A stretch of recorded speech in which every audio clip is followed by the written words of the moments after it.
How many people are you thinking about? All of them. I mean, we're talking about them. probably 1,000,007 people, 1,000,007, maybe 1,000,008. But I think all of them. I think they'll be resettled in areas where they can live a beautiful life and not be worried about dying every day. Did you see that? Did you?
Alright people, how we brewing tonight? Welcome to the Brews at 10, here on my left eye. I'm your host Lefty. You're all very welcome here this evening. Great to see everybody. We've got Hedy in the chat already, Jacqueline, Mobius, Andy Carter, Chris, great to see you all. I think that's everyone. Did I miss anyone? Solidari-Tea people. Great crowd already.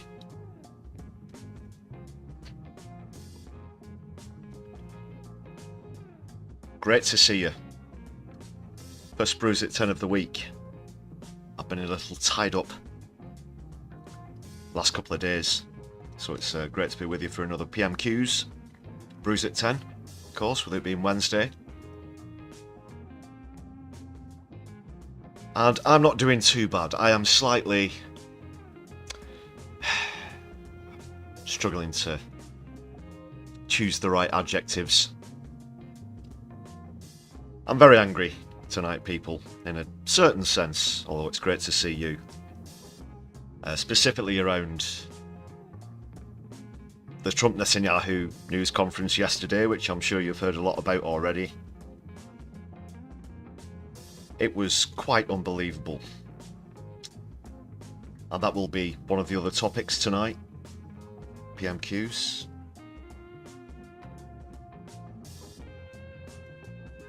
More about that later.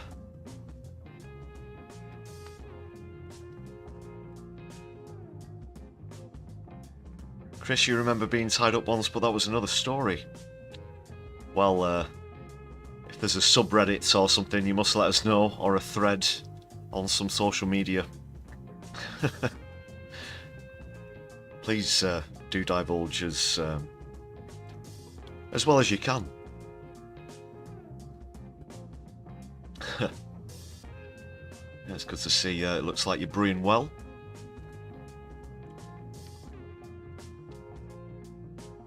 Let's get you good people up in the chat here.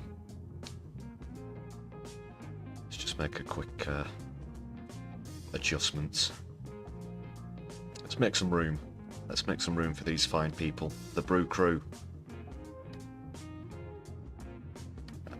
Then you can go over there. There you go.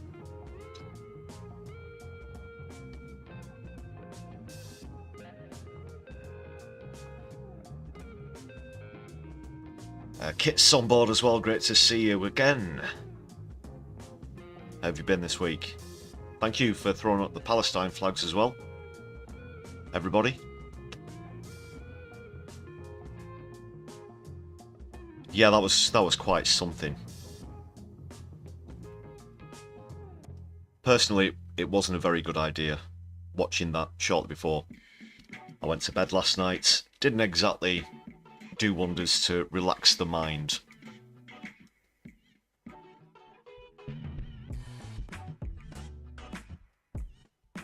Can you believe this guy? Okay, I'm going to stay on track. At risk of going into a tangent, I will be diving into that later in more detail.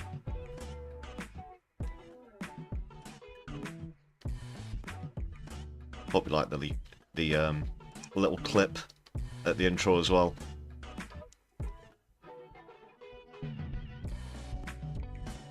That's going to be a series, definitely.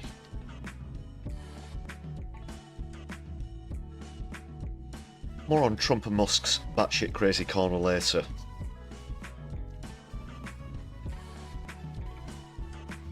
Alwyn, thanks for jumping in the chat, brother. Great to see you.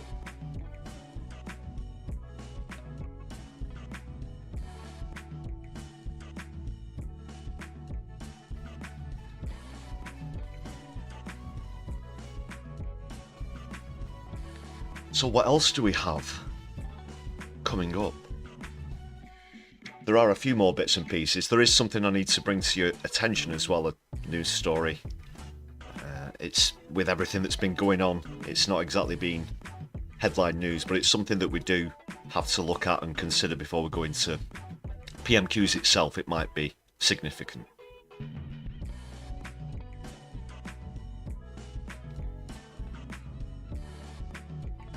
And also another poll, slightly different one this time.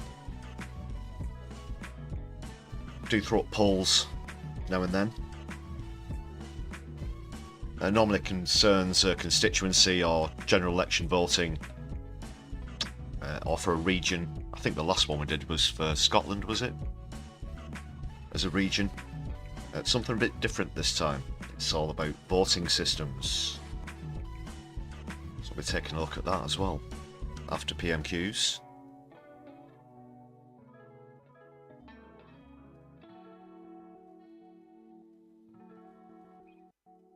And Flow Snake, great to see you as well. Yeah, we've been sitting here waiting for you to get back from the pub. Thanks for joining us. Okay, we can get on with the Brews at 10 now that Flow Snake's here. I'm joking, of course. Hope you had a nice time. Thanks for coming back to check out the show as well.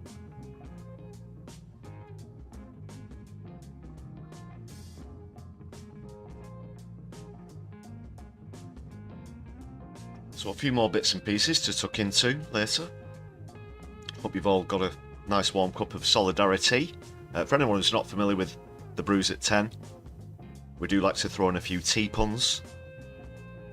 And as well overall on the channel, with it being called My Left Eye, feel free to throw in any ocular or eye-based watching, seeing puns.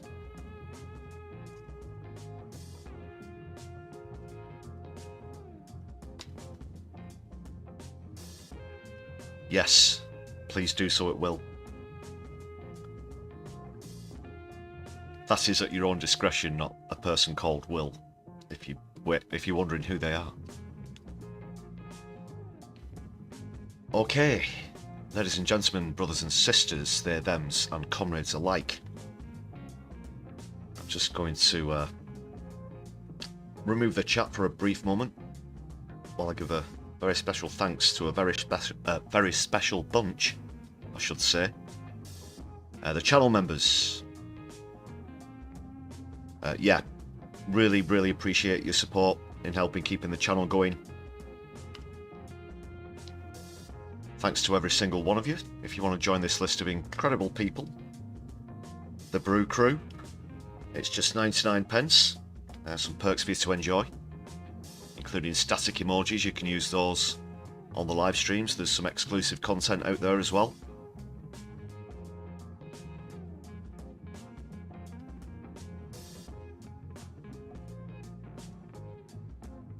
If you're watching back on a replay, please feel free to use super thanks, which are open on the video as well.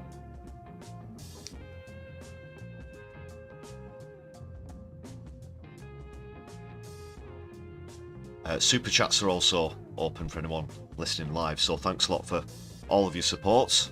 What a wonderful community we have. Fantastic to see it growing and growing.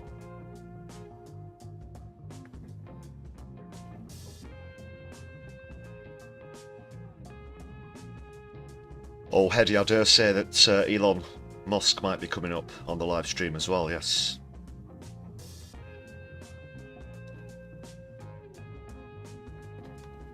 Whilst you're on the subject of No Justice, actually, just want to give a quick shout out to Helena at No Justice, who's raided into live streams and such recently and given us a shout out on the channel. Solidari-Tea to Helena.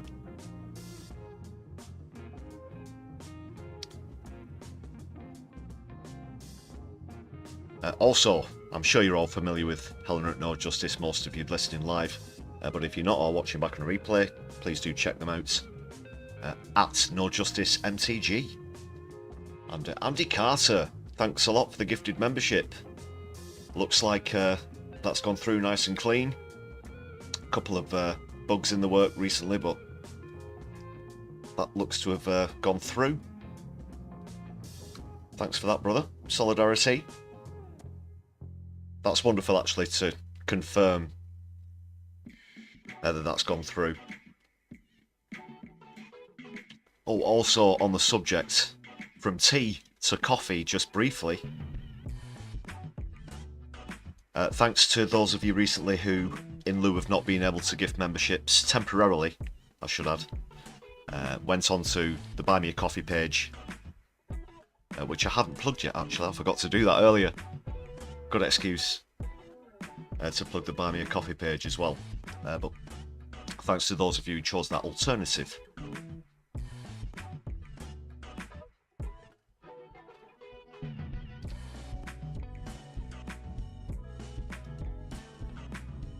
Okay, I'm back to tea.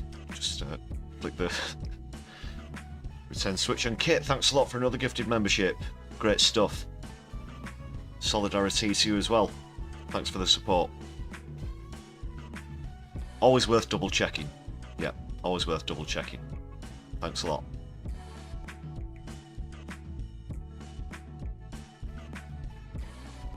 Fantastic. Whoa, and Chris and Super Tiny with 5 gifted memberships each. Awesome stuff. Wow, thank you very much for that. And Hedy as well. Oh, guys. Thank you so much. Awesome. Give yourselves a clap in the chat. Yeah, thumbs up. Awesome stuff.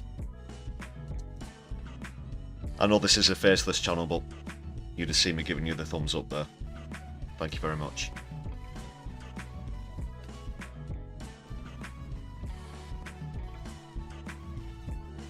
Go super or go home, says Chris. Thanks for that. Super Tiny 828. My wife's gonna kill me. Remember Vic and Bob. Vic and Bob. My wife's gonna kill me. Oh, is it a Labrador? Is it a golden retriever? Or it's a dog? It's either a Labrador or a golden retriever. I can't remember, and it just pops up now and then. Was that on the first Vic Reeves show, the Big Night Out show? Yes, I have seen that. I think it had a Cockney accent, didn't it? It'd start off saying something, and then it'd go stupid, and then he'd go off onto a Cockney accent. Yeah. Really good stuff, actually. Yeah, I do like a bit of Vic and Bob. Had to sort of test my my comedy knowledge, the depths of it there. I don't think I've seen a clip of that for a very long time. And Morbius as well, thank you very much for your support.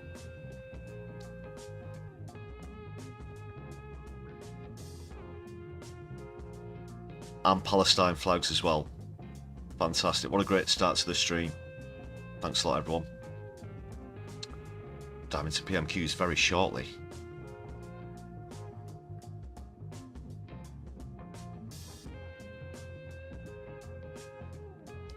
Just checking if anyone else has jumped in.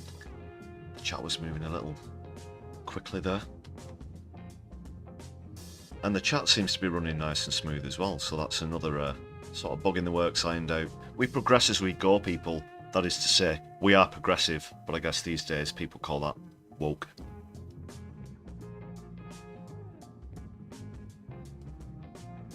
Do you see what I did there?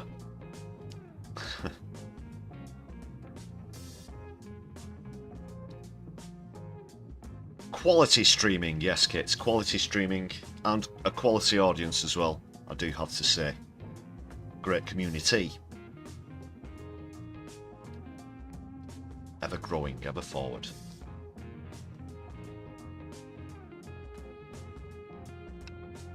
Now, first a quick word on this story I mentioned a few moments ago that we need to be mindful of before we go back into PMQs. And then I'll get onto the rules about the game as well, of course, for anyone who's not familiar with the game that we played during PMQs. Very quickly though, first of all, it was revealed in news articles today. I came across something online from the Canary, which it's quite astounding actually. Keir Starmer restored the whip to some of those who had them removed for various comments, their stance on Gaza as well being pretty significant. Octo, thank you very much for the super. Great stuff. Thank you very much. Let's give that a bit of love. Thank you very much. Solidari-Tea, for your continued support on the channel as always, everyone, every single one of you. Thank you. So with this story, as I said, some, not all of the MPs who had the whip removed, effectively making them suspended from the Labour Party, bar a few, and it just so happens that the ones who didn't get the whip restored happen to be those with the firmest stances on Gaza. We're talking about Zara Sultana, Apsana Begum, who've been very prominent and very vocal in marches, at demos, in Parliament itself, being the only ones putting hard questions repeatedly to the likes of Starmer himself and David Lammy and Alistair, what's this called? Oh, I've invented a few comedic nicknames for him to the extent that I've forgot. No, it's Hamish, whatever he's called. Wobbly mouth. To the likes of him, anyway. Obviously, others have put questions to MPs, but they've been so relentless and impressive in Parliament. But they haven't had the whip restored. Now, I just wanted to cite that before we go into PMQs because I'm not certain of the chronological order of these events. But I do believe that the only reason it was Zara Sultana found out that she hadn't had the whip restored from an article in the Daily Mirror. So Keith didn't even bother to tell. Definitely Zara Sultana. I don't know about Apsana Begum. Didn't even bother to tell her. She found out from an article in the Mirror. Yeah, you're still suspended. Imagine that. Imagine you might have been suspended from work. Let's say you got suspended for wearing a Palestine t-shirt at work or a Palestine badge or anything like that, which isn't beyond the realms of wildest imagination to imagine that will have happened, and I'm sure I've heard examples myself. But imagine if that was you and then you found out walking past a newsstand or something that you were still suspended. Yes, I know, it's a strange comparison. Because we're not all members of Parliament. We're all far too working class for that.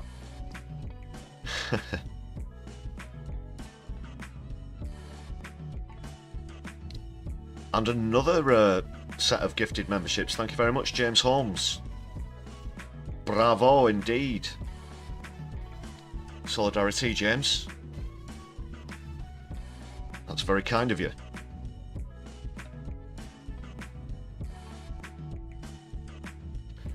So please let me know your thoughts about that if this is your first time hearing about that story. Sorry I didn't bookmark the Canary article.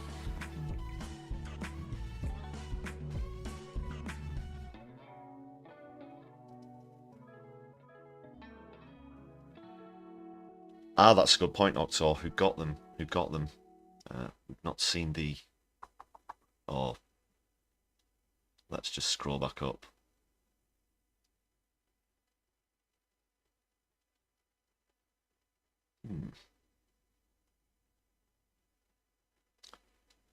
Just trying to keep track, so...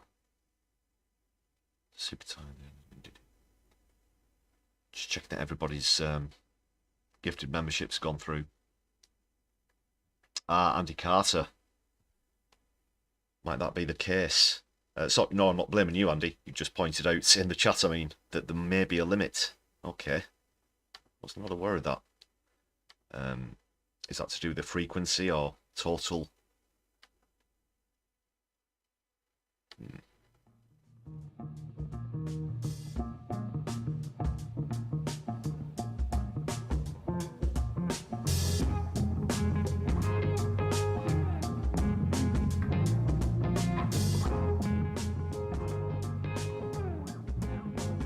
Yeah, do they just float about until they get picked up?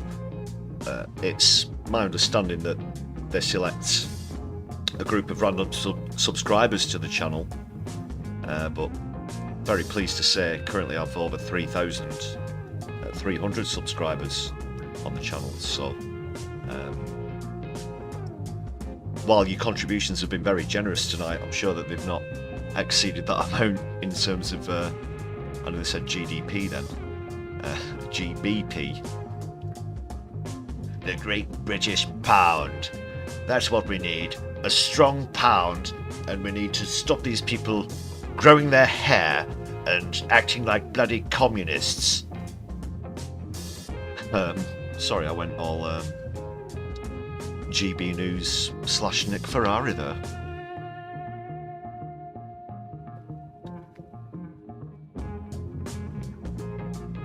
Maybe it's based on how many subscribers I have. That's a good point. I have had to make inquiries about such things recently with Google support, as I said. Perhaps, yeah, a certain percentage of subscribers can't be exceeded.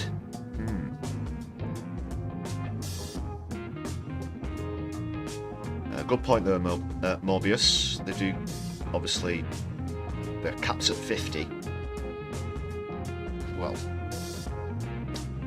I won't waste time on a live stream going through all the terms and conditions right now live, but I'll double check a couple of things.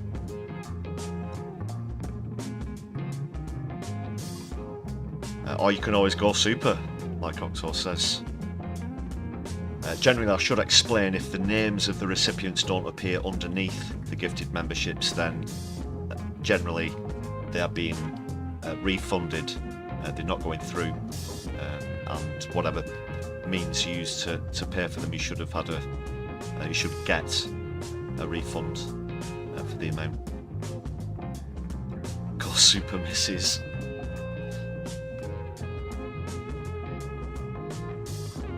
A good point there, Tiny.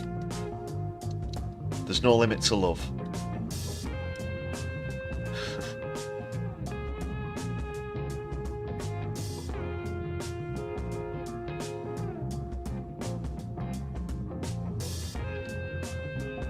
Just finally on that technical point, when I got in touch with Google, they did mentioned that you had to be on a desktop, and we were debating what that could mean last live stream. If you put your phone on a desk, then doesn't it become a desktop? No, I think they were basically saying PC or laptop. Well, then didn't somebody say that they give memberships using the phone? Quite strange. Maybe I got through to Elon Musk on Google support under an assumed name. I mean, he does it in the gaming realm. Why wouldn't he do it in the customer service section? He just wormed his way into Google. That's why the... Yeah, it don't make sense now. That's why the head of Google was at the inauguration. Duh. Hiding in plain sight. Maybe my left eye didn't see that one. Wink, wink. No, I'm only messing.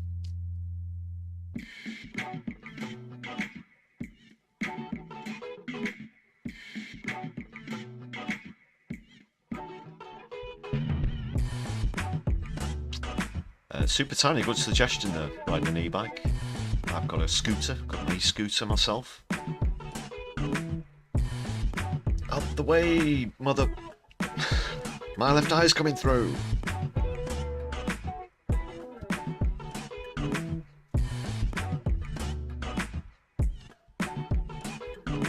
Right, without any further dilly-dallying, let's jump into PMQ's people.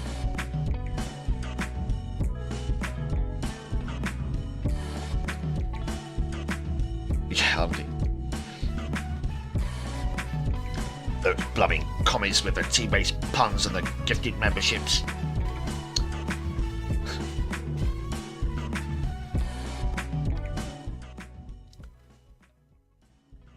I'll briefly explain the rules while I go over to the screen, which should be ready and waiting now.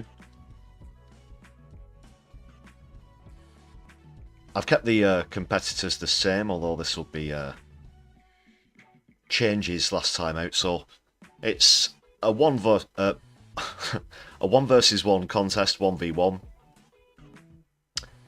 between how many times certain words or variations on words get mentioned.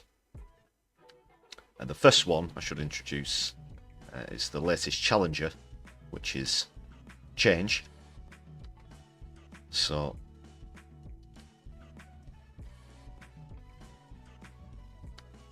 anytime we hear change, come up, you'll hear this noise. Hopefully be able to keep track. And the other competitor and reigning champion, undefeated, is Postman Twat. Let's just see the bigger picture, if you know what I mean, people. So anytime the word deliver or delivering, variations are allowed, is mentioned by anybody, we'll get a visit from Postman Twat. However, where the word change is concerned, only Keir Starmer's mention of the word change will count.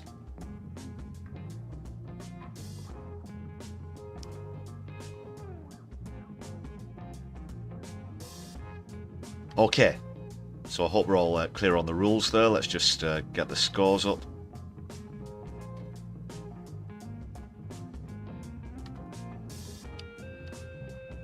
It's definitely changes last time out though, because it was 10-2 last week, I believe. Yeah. For those of you wanting to see the form sheet. There have been a couple of draws along the way. There was a dramatic occurrence the other week where change was in the lead by a bit, and then by the skin of his teeth, Postman Twat managed to get a double mention in, I believe it was the last question or the penultimate question of PMQs. Managed to equalise. Quality streaming, high drama. Okay, so keep your eyes and ears open for the word change from Keith or deliver from anyone in the house.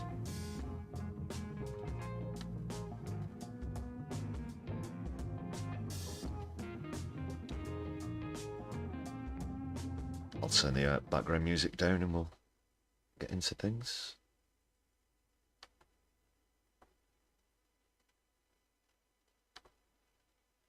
Okay, off we go, people. We now come to Prime Minister's questions. Dr. Neil Hudson. Question number 1, Mr. Speaker. Brilliant. Prime Minister. Thank you, Mr. Speaker. I know the whole House will be appalled by the death of a young boy in Sheffield on Monday. Our hearts go out to his family and his loved ones. Knife crime blights our communities, and we redouble every step Yeah, that was to an ensure awful that young people story are kept to hear. safe. Hearing Mr. these Speaker, very on frequently Monday, recently, I met other European leaders in Brussels is to discuss another vitally symptom important of focus on how security and bad our defence society in a is. volatile world. I'm determined to reduce barriers to trade, making it easier for businesses to do business, and ensuring a better relationship with our European partners delivers for the British people. Mr. Speaker, this morning I had meetings with ministerial colleagues and others in addition to my duties in this House. I shall have further such meetings later today. Dr. Neil Hudson. Thank you, Mr. Speaker. Sadly, suicide is the biggest killer of young people under 35. Andy Airy, Tim Owen and Mike Palmer are the 3 dads walking. They each tragically lost their precious daughters, Sophie, Emily and Beth, to suicide. And they have campaigned tirelessly for suicide prevention to be included in the school curriculum in an age-appropriate way. We met with the previous Prime Minister in Downing Street, and suicide prevention was added to the RSHE curriculum guidance for consultation last year. I know the Prime Minister has met the 3 dads and supports their campaign, but sadly progress has stalled. Please, would the Prime Minister meet with me and the 3 dads so that we can finally get this over the line and ultimately save young lives? Minister. Well, can I thank him for steadfastly raising this really important issue, particularly during Children's Mental Health Week. I have met the 3 dads walking. They're inspirational. Their courage is extraordinary. And as the father of young children... Sorry about the buffering there. Just paused it for 1 second. Obviously, this is a very serious issue. In fact, the suicide rates mentioned the demographics there, and in other demographics, the rate of suicide is actually higher than the rate of fatalities by heart attack. Yeah, which is very, very shocking. It just shows you the extent of this crisis. And the Tories didn't make anything better, of course, in their 14 years. Has Starmer got anything in the tank, really, to do anything different? Let's see. I don't know how they're able to campaign in the way that they do. I'm not sure I would be able to do so. So, of course, I can assure him that I will meet them again and push this agenda, really important agenda, forward. Jasmine Qureshi. Thank you, Mr. Speaker. 86% of trains at Kersley Station in my constituency were delayed or cancelled in the past 12 weeks, and this is widespread throughout the Bolton South and Walkden. My constituent Sophie, who commutes from Walkden to Manchester, recently told me almost every day, far away from where this live stream is coming to you from this evening. Sorry, people, I'm just going to adjust the settings. Just give me 2 seconds. That's some intolerable buffering there. Only quality streaming here, people.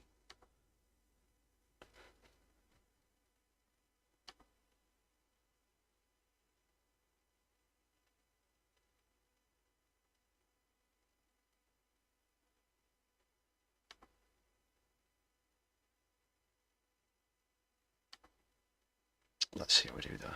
And when the train finally turns up, it's overcrowded. Northern Recently, Rail. she was stranded for hours after constant cancellations because the train crew were unavailable. Can the Prime Minister ensure my constituents that this government is committed to building reliable railways after 14 years of Tory chaos? Well, Was there a deliver there? Is right to highlight that the party opposite left our railways in a terrible state. Let's just Years of strikes cost the our economy 850. Recently, I do want to say, just quickly, before we listen out, I think she said deliver. Northern Rail are appalling. For any of you who've been subjected to using Northern Rail, you'll know that they've got a reputation for being the worst in the country, essentially. Really, really bad in terms of how late they are, how many cancellations there are, the service, this kind of thing. And again, another reason why it should be fully state-owned, fully publicly owned. So for any of you who are familiar with Northern Rail, please do let me know about your experiences in the chat. I could tell you a few tales, but we'll get through PMQs. Let's just listen out. I think Yasmin said deliver at the end there. she was stranded for hours after constant cancellations because the train crew were unavailable. Can the Prime Minister ensure my constituents that this government is committed to building reliable railways after 14 years of Tory chaos? Not delivering. Well, my honourable friend is right to highlight that the party opposite left our railways in a terrible state. 2 years of strikes cost the our economy £850 million.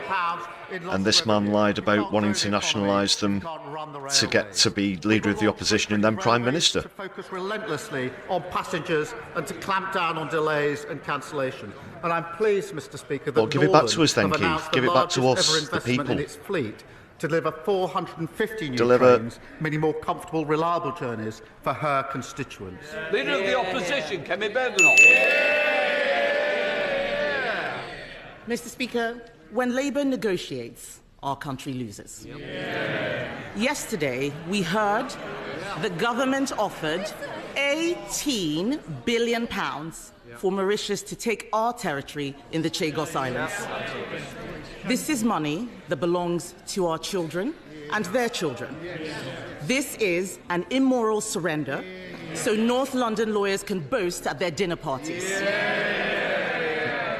Mr. Speaker, when Labour negotiates, we all lose. Sometimes they don't even bother. Why did the Energy Secretary withdraw government lawyers from defending the case against the eco-nutters who want to obstruct Rosebank's oil and gas fields? Oh, you can get it. Fuck, lady. Okay. Just have to pause that. The eco... She's talking about people like me. Right. Okay. In relation to Rosebank, that's obviously a massive win. That was on a legal technicality more than government action as a result of climate protest. It turns out that they didn't have the proper legal process in place to make sure that they were allowed to refine the oil. They could build the facility, but they're not allowed to pump any oil through it. Okay, this is Rosebank, which was a proposed oil facility off the coast of Scotland. And a judge has stepped in and put the dampener on it. He's, yeah, for reasons I just mentioned. Eco zealots. I'll wear that with pride. Zealot just means that you're very passionate about something. I guess I care about a livable future, which is something that Kemi Badenoch isn't prepared to even consider. Crack on. Mr. Speaker, let me deal with the serious issue she raises in relation to the Chagos case. This is a military base that is vital to our national security and to national security. A number of years ago, the legal certainty of that base was thrown into doubt. And let me, Mr. Speaker, let me be clear, and I'll pick my words carefully. Without legal certainty, the base cannot operate in practical terms as it should. That is bad for our national security, and it's a gift to our adversaries. Now, some within the party opposite know exactly what I'm talking about. That is why, Mr. Speaker, that is why the last government started negotiations about sovereignty and about securing the long-term use of the base. Mr. Speaker, they were right to do so. That's why the last We're going to hear a long government back and forth over something. conducted 11 of the 13 rounds of those negotiations. And, Mr. Speaker, they were right to do so. That is why this government has completed that process, and we were right to do so. Mr. Speaker, I will set out the details when they're finalised, and it will, of course, be presented to Parliament. But if the Leader of the Opposition is properly briefed on the national security implications when she's asking these questions, which she's perfectly entitled to do, then she knows exactly what I'm talking about in terms of national security and legal certainty. If, on the other hand, she's not properly briefed on the national security implications, Tell her you she's used to be not doing her Director of job, Public Prosecutions. she's not concerned you never do about that. national You never security, mention it. and she's not fit to be Prime Minister. Rachel Reeves hasn't moved an inch Mr. Speaker, since, how can anyone since this thing believe- started. A How battery can must be anyone running believe that this man is defending UK interests when he bends the knee to anyone who asks him? His answer was so weak and so waffly, it is no wonder he needs a voice coach. But he didn't answer the question I asked him, why the Energy Secretary was not defending our country. The Energy and Environment Secretaries received nearly £400,000 worth of donations from Lisbeth Rousing. It's her money behind the court case that will stop an £8 Also, don't tell me a billion Tory's never had a voice coach. threaten That's thousands of ridiculous. jobs and endanger energy security for all of us. Did the Energy Secretary refuse to defend UK interests because he's funded by billionaire eco-zealots? Prime Minister. Well, Mr. Speaker, I'll come to that very issue, but I noticed she didn't say she was briefed about the Chagos issue. This is important.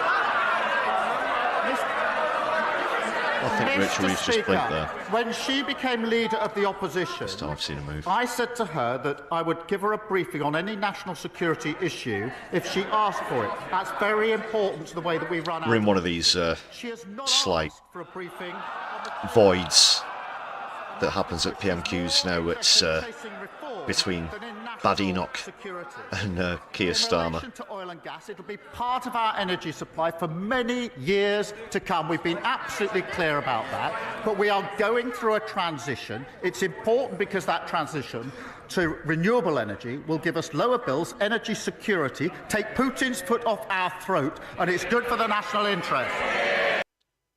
Well, just one more thing, sir, as Columbo might say.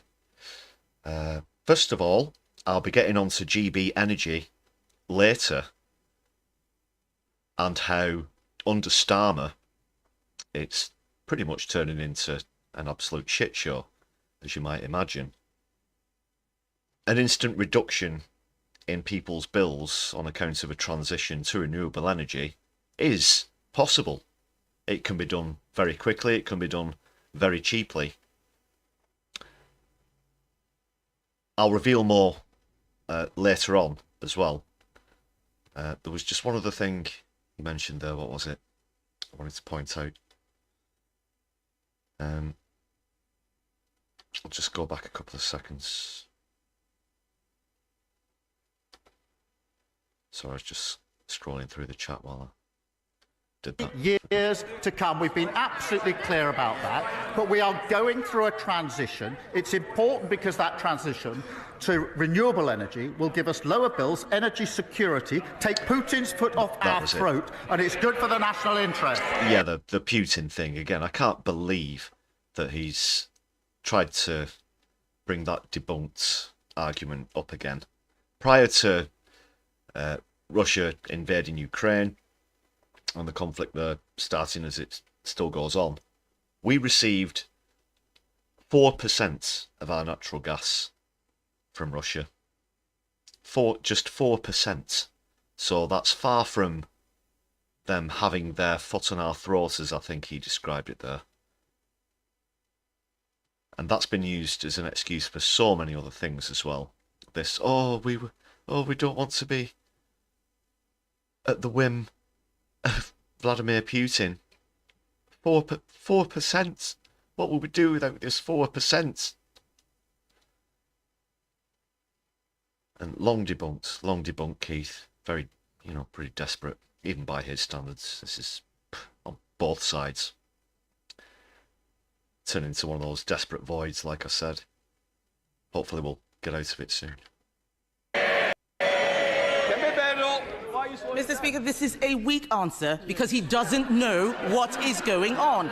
Last week, I asked about the employment bill. He didn't know what was going on. We asked about the education bill. He didn't know what was going on. Let me tell him what is going on. Maybe he can answer some questions. Shell has said a one-year delay to Rosebank will cost £350 million and the loss of 1,000 jobs. Yep.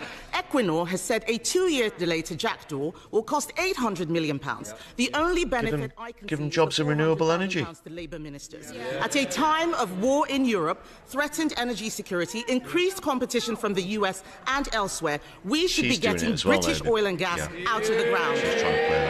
Does the Prime Minister have the guts to take on Labour donors and his Energy Secretary and approve the licence applications when they are resubmitted? Prime Minister. Speaker, she doesn't even want to know what's going on, otherwise she'd have asked for the relevant briefing. I'm slightly concerned. This is going to turn into a we like oil, coal and gas more than you exchange.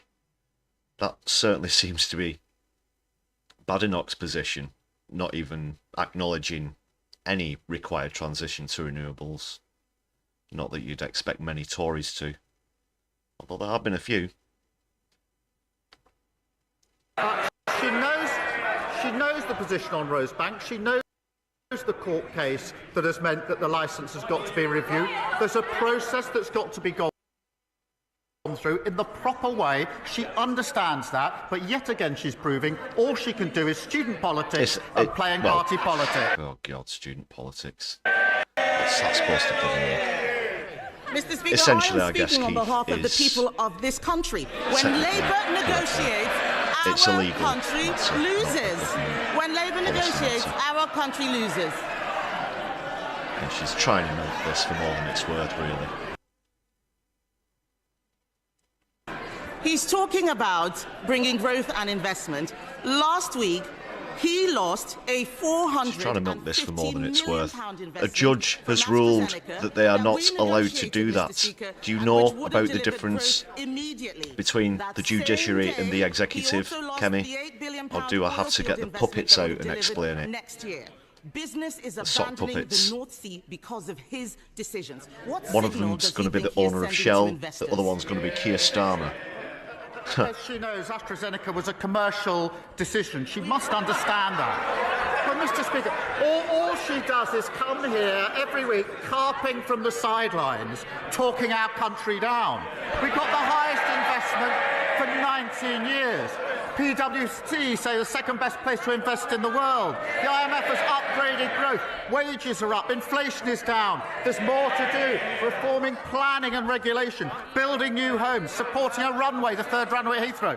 What unites Keith, bills are up. Championed by Labour, opposed by the Tories. All the bad stuff is still going up. Inflation. Mr. Speaker, it's so hard to believe anything he says. This is a man who needed emergency voice coaching on Christmas Eve. This government is so clueless. It is borrowing £8 billion. It is so clueless. It is borrowing £8 billion for GB Energy, a vanity project that is not great, not British, and does not produce any energy.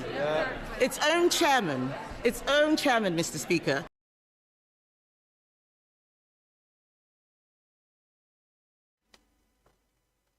good point there in the chat, Morbius. That does count as a T-pun. But also, another good point.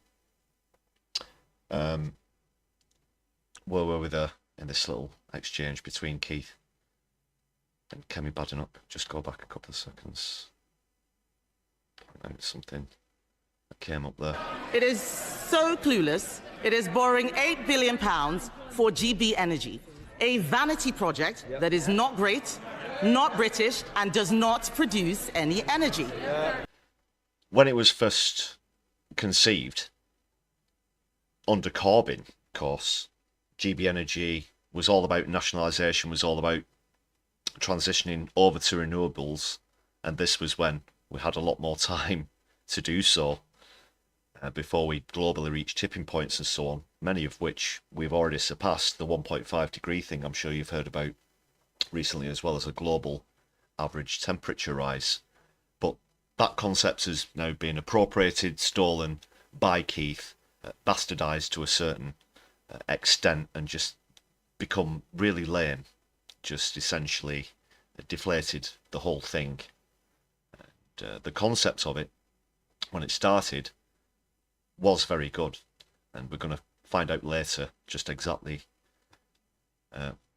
what Starmer's done to it. And it ain't great. These aren't the changes that we need to be making.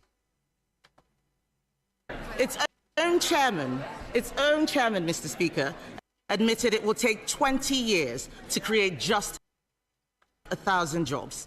Meanwhile, 200,000 jobs are at stake in our oil and gas sector right now. Does he think that 1,000 jobs in 20 years' time are worth more than the 200,000 jobs we have now? Prime Minister. Again, she clearly hasn't been briefed or doesn't want to be briefed. GB Energy, a publicly owned energy company that will drive the move to renewables. That is not about the number of jobs in HQ. It's about I also think what Starmer's going to do with GB Energy is, if we do move over to renewables, bills are still going to be high. They're still going to be more than they should be. They lost control of the economy. We're getting it back.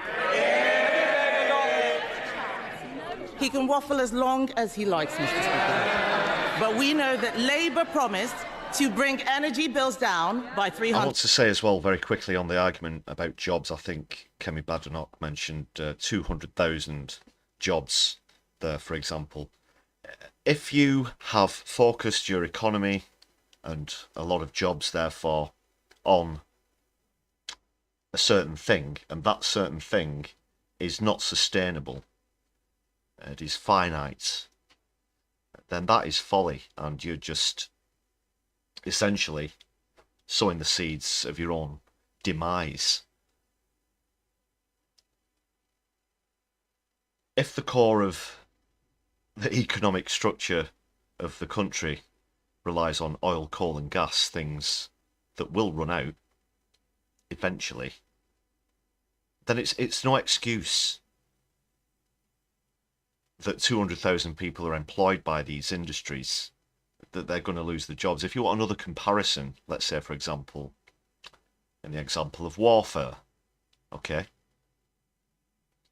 Now, if you're trying to, let's say, overthrow a fascist regime that existed, I'll just pick some random dates here, let's say when we were at war between 1939 and 1945, nobody would say, but hang on a minute, there are so many thousand people in this army, they're going to lose their jobs if we overthrow them. No, you never hear that. But when people turn around and say, literally, our future, a livable future, is on the line here, and this transition has to be done, the only thing that can make people either be ignorant of that or work against it, as Kemi Badenoch's clearly doing here, is greed, the greed of the corporations who employ these people and who make gross amounts of profit. But it's the government's responsibility to find alternative employment. If we're going to transition to renewable energy, then that should come without the cost of jobs. Every single one of those 200,000 people surely could be retrained, reskilled in renewable energy. And there's your infrastructure right there. There are simple solutions that will be ignored by both sides where energy is concerned. £100. Instead, bills are going up. He's freezing pensioners while shoveling money to Mauritius. The Prime Minister isn't just managing decline, Mr. Speaker, he is creating decline. He has the power to grant That's very rich, Tory. Very rich. These oil and gas fields, save British jobs, and bring down bills. Why does he find it so hard to do the right thing? Right. She really needs to look into how these licences are granted. Well, I appreciate that their reset seems to be having no policies apart from cutting pensions and having no briefings on relevant issues. Let's just remind ourselves, they presided over the biggest drop in living standards on record. Mortgages went through the roof and they left a 22 on record so far, Keith. Looks like you're going for the hold my beer manoeuvre. Mr. Speaker, that under the last government, £35 billion was lost on benefit fraud and error. Who was at the Treasury at the time, you might ask, Mr. Speaker? The Shadow Business Secretary and the Leader of the Opposition. They want to give lectures. No thanks.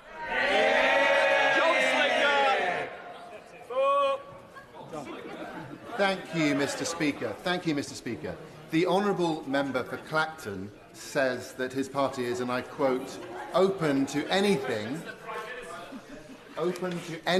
when it comes to changing our NHS and open to an insurance-based system. A bit distracted with the chat there. Don't know what's going on there. Bird-related puns sneaking away. The NHS will be there for everyone when they need it, not having to worry about the bill. Well, Mr. Speaker, the NHS is the lifeblood of our country, and that's why we invested £25 billion at the budget, a record amount, in making it fit for the future through our plan for change. What a contrast with Reform, whose leader has said that those who can afford to pay should pay for our health care. Under Labour, the NHS will always be free at the point of use for anyone who needs it. Leader of the Liberal Democrats, Sir Ed Davey. Thank you, Mr. Speaker. Can I associate myself with the remarks of the Prime Minister about the terrible murder of the 15-year-old in Sheffield and say that we will support any effective action against knife crime that the government proposes? At his first Prime Minister's questions, I told the Prime Minister about my constituent Andrea. A full-time carer for her mother, Andrea is one of thousands of carers caught up in the carers allowance scandal, hounded by the DWP for repayments. The Prime Minister accepted there was a problem and set up an independent review, and we welcomed that. But 2 months after the announcement of the review, Andrea received a letter summoning her to a tribunal next week. Her mother's health has been deteriorating. She's had to go in a care home. This is the last thing Andrea needs. So will the Prime Minister step in and do the right thing and cancel Andrea's tribunal and all proceedings against carers like Andrea, at least until the review is concluded? Prime Minister. Mr. Speaker, we set up the independent review, and I know he welcomes that and it was the right thing to do. I don't know the details of Andrea's case, but I will certainly, if he provides them to me, make sure that we have the details and look into what's happened in her particular case. Sir Ed Davey. I'm grateful for that reply. The Secretary of State for DWP wrote to me and wasn't interested in engaging, so I hope the Prime Minister will. Mr. Speaker, turning to foreign policy now, last night many of us were alarmed to hear President Trump speak about forcibly displacing 1.8 million people from Gaza. Oh, here we go. The Prime Minister has spoken to the President on several occasions now. Yeah, Keith. Does he personally believe that Trump recognises the dangers of statements like this to the fragile ceasefire in Gaza, and indeed to the security of both Palestinians and Israelis? I'm glad that the Foreign Secretary has confirmed that the government's position is still a two-state solution. I think that has support on all sides of the House. But will he reassure the House that this position and our concerns on these dangerous statements from the President will be communicated to the White House directly and firmly? Yeah. Minister. Well, Mr. Speaker, you raised a very important issue. The most important issue on the ceasefire is obviously it's sustained. We see it through the phases, and that means that the remaining hostages come out and the aid that's desperately needed gets into Gaza at speed and at the volumes that are needed. I have, from the last few weeks, two images fixed in my mind. The first is the image of Emily Damari reunited with her mother, which I found extremely moving. The second was the image of thousands of Palestinians walking, literally walking through the rubble to try to find their homes and their communities in Gaza. They must be allowed home. They must be allowed to rebuild, and we should be with them in that rebuild on the way to a two-state solution. What? What? I'm just a little flummoxed by that. What? So the rubble that he was talking about is because of his support for Zionism, which he has without qualification, as he's mentioned so many times before. This is okay. I'm just digesting this now. There was a lot of hypocrisy in there, of course, but he seems to be contradicting. He's not getting behind Trump with what he said last night. Nobody is, despite what Trump thinks himself, and that his aides and other lackeys might tell you, from what I've seen so far.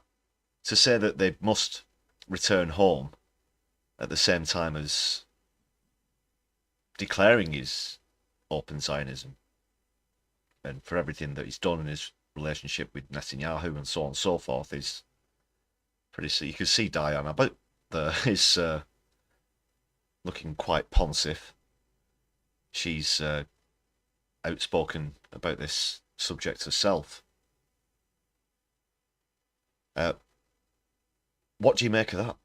What do you make of that, people? I think that is just for optics.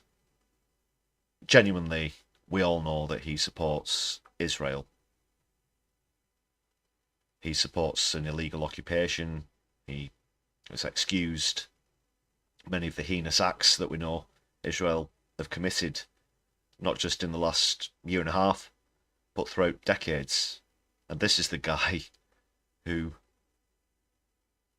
essentially, in the early stages, tried to back the wrong horse in saying that he approved of water and food and power being shut off from Gazans. He said that Israel has that right. We're all familiar with that famous viral clip. I must have seen it 1,000 times since he said it. And I've used it a few times in my videos as well, along the way.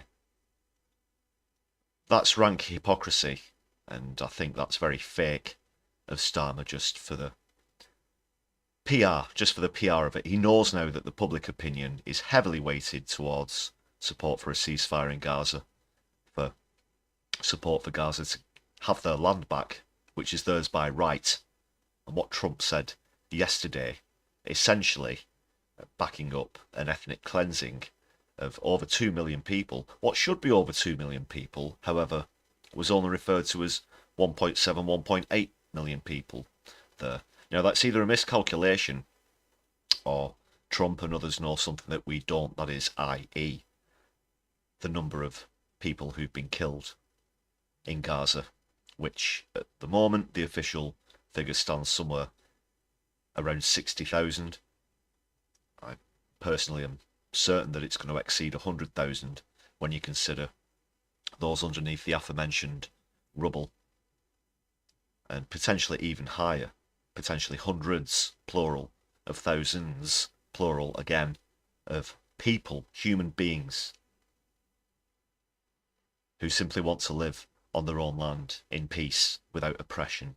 And that's too much to ask of people like Benjamin Netanyahu, Donald Trump, even Keir Starmer.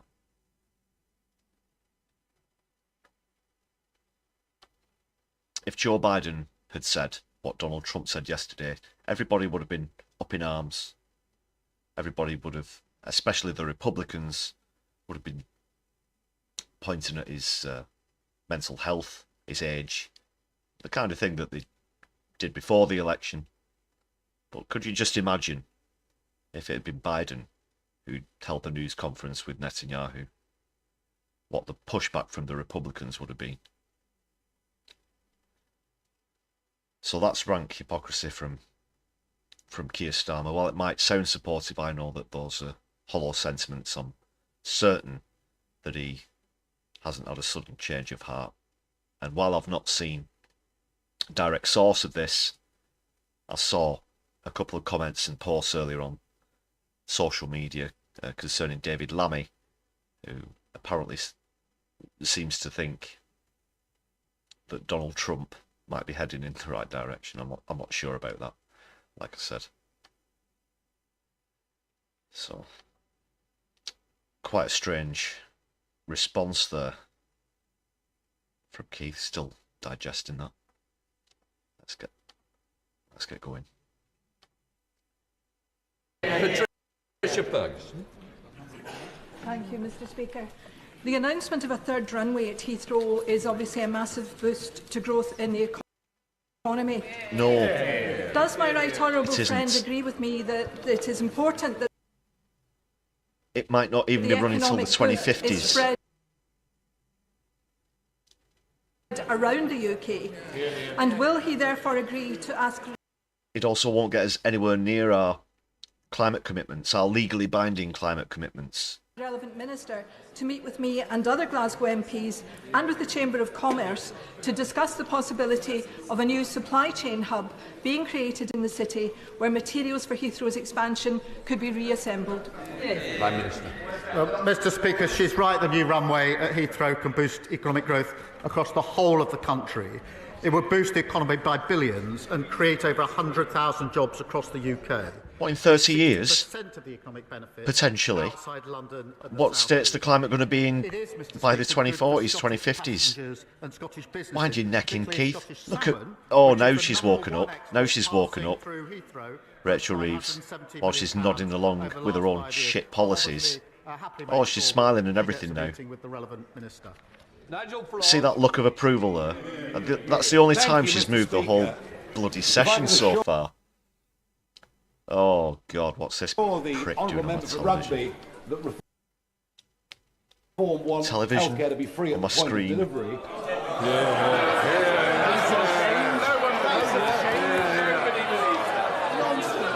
I'm sorry. What did he say? Just go previous there. I'm sorry, Mr. Speaker. You're sorry, worth £970 million general twat over the last 5 years. I'll obviously specific, happily make sure that she gets a meeting with the relevant minister. Nigel Farage. Thank you, Mr. Speaker. If I can assure the honourable member for Rugby that Reform want healthcare to be free at the point of delivery.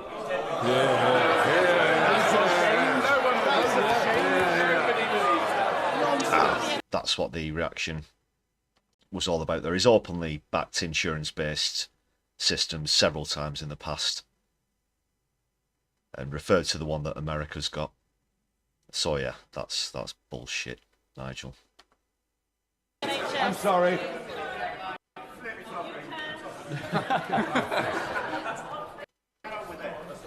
I'm sorry, Mr. Speaker. There appears to be some panic on that side of the House. I'm not surprised. Yeah. To ask the Prime Minister, I'd like some advice, please. What do I say? Oh, they really are panicking, aren't they?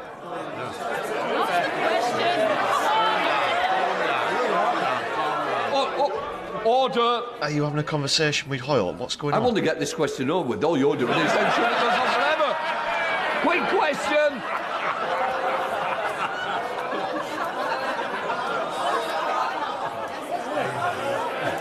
Ask your question.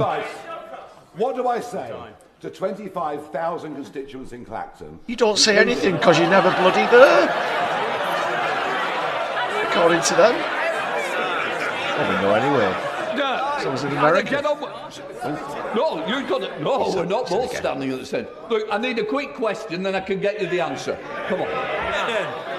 What do I say, Prime Minister, to 25,000 constituents in Clacton, including 99-year-old Jim O'Dwyer, who flew a full set of missions on Lancaster bombers as tail end Charlie, as they're losing their winter fuel allowance, feeling the pinch, whilst at the same time we're prepared to give away a military base and pay £18 billion for the privilege of doing so. Mr. Speaker, he talks of panic. The only panic is people using the NHS who... So that question started off... Okay. That wasn't really a question, was it? He starts off about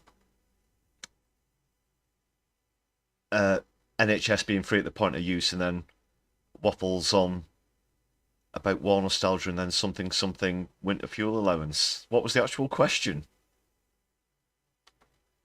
Who know that under his policy he wants to charge them for using the NHS. And what he should say to the people of Clacton when he finally finds Clacton is that they should vote Labour because we're stabilising the economy and boosting the... Apart from the vote Labour bit there, Keith was actually correct. Thank you, Mr. Speaker. Many of my broken clocks and all that. Hythe are expressing their frustration at the previous Tory government net migration figures, which... Ordin, great to see in the chat, by the way. Nearly a million. But unbelievably, the Shadow Foreign Secretary has admitted that her party is proud of their open borders experiment on Britain. So will the... There have never been open borders. You need to stop using that phrase. There's regulation. There are processes. Stop saying open borders, for God's sake. It's embarrassing. Because we know that the Leader of the Opposition personally lobbied to remove annual limits on student and work visas. The Shadow Foreign Secretary still thinks they got a great record. And now we're in I hate migrants more than you territory between Starmer and Badenoch. Priti Patel certainly wants to put a 2 cents in there. The cow. We've already removed 16,000 people with no right to be here. The question for the opposition is, will they walk into the lobby with us next week to secure our borders? Thank you, Mr. Speaker. After she was kidnapped and shot, Emily Damari was held in captivity by Hamas in UNRWA facilities, confirming many of our fears that UNRWA is riddled with Hamas sympathisers. Oh, sit down and shut up, Tice. That's appalling. What about just Farage and then Tice? What? No way. Follow the example of other nations and divert our aid to other, more trustworthy agencies. Bollocks. That is complete bollocks about UNRWA. On the question of Emily Damari, the amount of hostages I've spoken with Mandy illegally held by occasions, Israel in prisons as well. Including when she didn't know whether her daughter was alive or not. And just listening to her was to really understand the torture that she went through. I spoke just the other day to Emily herself about the conditions in which she was held, and of course will continue to do so. But to be absolutely clear, and he knows this, we're not funding Hamas. Never will we condemn Hamas, and everybody in this House should condemn Hamas. Russell. Thank you, Mr. Speaker. 54,000 women a year lose their jobs when they are pregnant or on maternity leave. 1 in 10 HR managers say they would be reluctant to hire a woman whom they thought was might start a family. Law has not solved this. Will the Prime Minister please meet with me, Dad Shift and Pregnant Then Screwed to discuss the ring-fence paid paternity leave that is needed to bring about change? Prime Minister. She raised a very important issue in relation to maternity pay and maternity leave. The Leader of the Opposition thinks that maternity pay is excessive. And that's the difference. We know that... Yeah, exactly, Morbius. We've not had one question from the Greens yet. We've had 2 from Reform. The bill would introduce parental leave from day one, which means 1.5 million more employees will be entitled to unpaid parental leave and 30,000 more fathers to paternity leave. I'm happy to ensure that she gets the meeting with the relevant minister. Gagan Mahindra. It always ends up with that, doesn't it? the planet. Yeah, you can go and see my guy will sort you out. Then radio silence. Can repeat his assurances that all rules were followed while the country was in Tier 4 lockdown in December 2020, not just by him, but as his team as well, but also his voice coach, Leona Mellinger. Yeah. Mr. Speaker, in December 2020, I was in my office working on the expected Brexit deal. So this has come up again. Of course, you'll remember during the pandemic, there were accusations back and forth about Starmer on Tories, several MPs breaking the rules on lockdown and so on. And it's come up again. It's come up again. It's the thing that won't go away. With my team, we had it would be rank hypocrisy to analyse the deal as it came in at speed, prepare and deliver a live statement at speed on one of the most important issues for our country in recent years. That's what I was doing. What were they doing? Suitcases of booze into Downing Street, partying and fighting, vomiting up the walls. Time machine, people. We've got in a time machine and gone back 5 years. They were partying. Louise.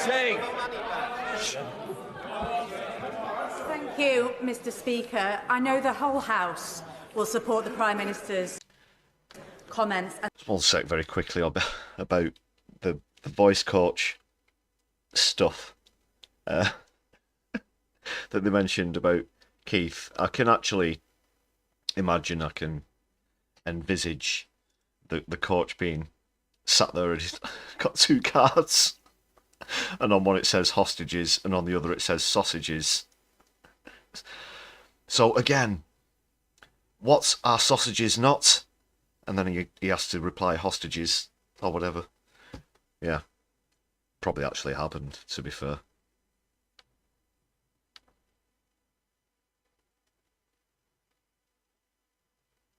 And send our thoughts to the family and all those who loved Harvey Wilbus after his tragic and senseless death on Monday.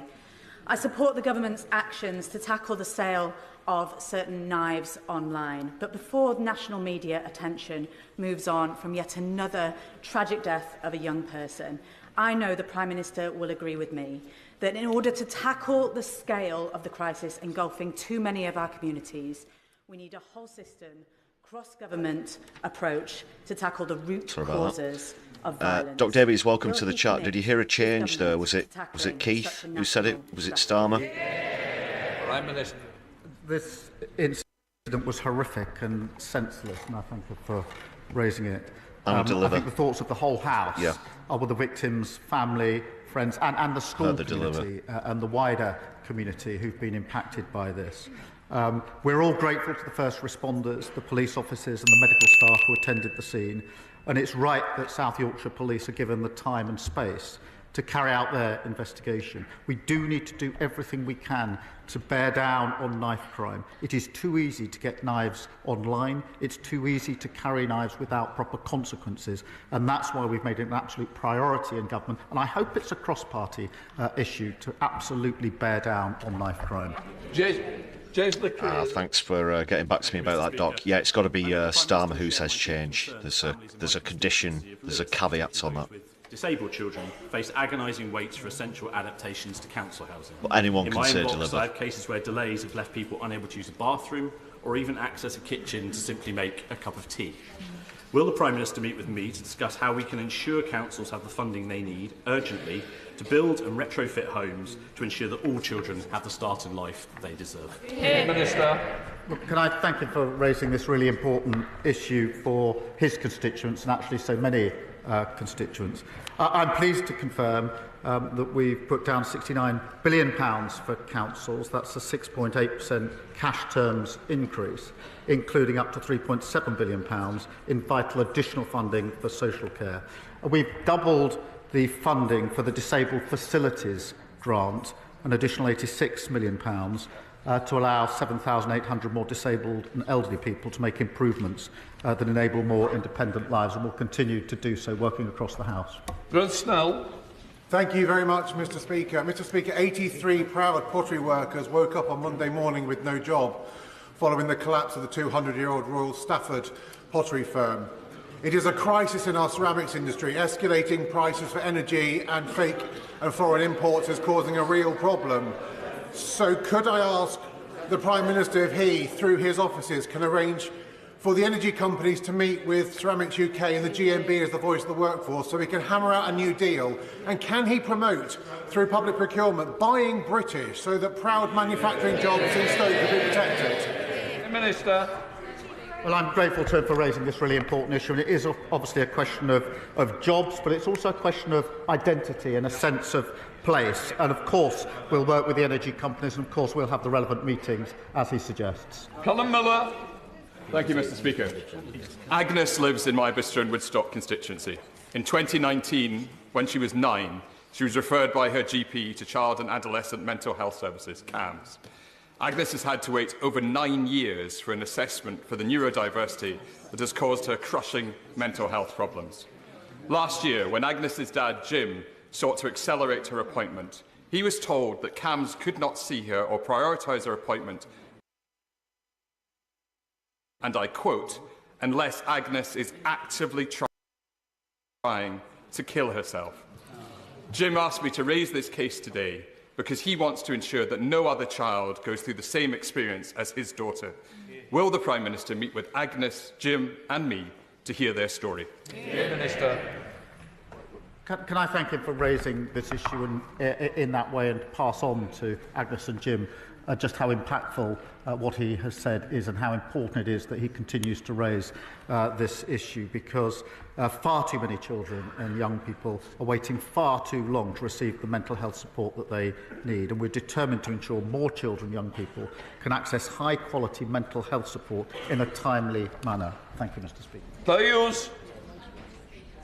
Llandudno is a beautiful seaside town, a wonderful place to visit, but businesses are struggling with the rise in shoplifting. In many cases, thieves are stealing a full view of staff because they just don't fear the consequences. The recent funding boost for neighbourhood policing is very welcome, but could the Prime Minister please tell my constituents what more this government is doing to tackle retail crime and deter repeat offenders? Prime Minister. Well, for far too long, crimes like shoplifting have been written off as low level. That's wrong, it's devastating, and the party opposite left us with rising crime and effectively told the police to ignore shoplifting under £200 worth of goods. We've got rid of that shoplifting. Again, it's a symptom of society. You're going to see this. You need to fix this at the base. No real solution there from Keith. Friend, the member for Kingston and Surbiton, I wanted to raise an equally troubling case. My constituent retired from the police force to care for his wife, working a part-time job to help pay the bills. As his earnings were not consistent, there were times he was above the carer's allowance threshold, causing later payments to be withheld. He's now owed thousands of pounds, and recently he's been diagnosed with grade 4 glioblastoma, which has made the situation even more serious. Will the Prime Minister agree to look at this situation and ensure the Department for Work and Pensions supports rather than penalises carers? Prime Minister. Again, we've obviously set up the independent review into exactly what happened in these cases, which was the right thing to do. We will look at individual circumstances. So again, if she's willing to pass the details to me, we'll look at them. Joanna Baxter. Mr. Speaker, Audit Scotland recently exposed the incredible funding crisis facing our councils in Scotland. £759 million of a funding gap. They also reported that the 12 councils that make up the Strathclyde Pension Fund are reducing their employer contributions from 19.3% to 6.5%. Does the Prime Minister agree with me that instead of taking money out of workers' pensions, that the Scottish Government appropriately fund our councils? She's absolutely right to point out the failure of the government in Scotland. They don't want to talk about that failure. Labour are done in Scotland. Labour are done. They just haven't got any excuses left. Close question. They're going to lose. We're projected to lose all 34 seats. At least 34 seats, sorry. About visiting Scotland. As he knows, my first visit as a Prime Minister, within days of becoming Prime Minister, was to Scotland, where I met the First Minister. I've also been for the meeting of the Council of Regions and Nations in October, Interpol General Assembly in November, the British Irish Council in Edinburgh in December, and look forward to going again very soon. Interesting, Mr. Speaker, the Prime Minister couldn't tell me when he was going to be coming to Scotland next. But does he agree with the withering assessment of the eminent politics professor Sir John Curtis, who says the current UK Prime Minister is the worst thing to happen to Anas Sarwar? And if he doesn't, and he should, does he think it's stripping Scottish pensioners of their winter fuel payment, or abandoning workers in Grangemouth, or attacking the national insurance payment? Evening, Dominique. Great to see you. Does he believe that is what's catastrophically torpedoed Labour in the polls in Scotland? So when he does get a date, he can even bring his Chancellor with him to back him up on the numbers, assuming she's still the Chancellor by then. I remember when that rhetoric used to come from them sitting down here. Answer the question. Mr. Dugan, I want Mr. Dugan, I want no more. Prime Minister. He has to shout, Mr. Speaker, because they're so far up there, so few of them, that they can't get heard without shouting.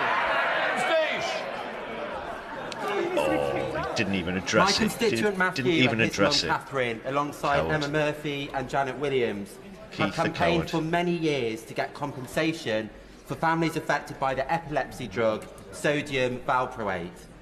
12 months on from the Patient Safety Commissioner's report on this matter, those harmed are still waiting for the recommendations to be implemented.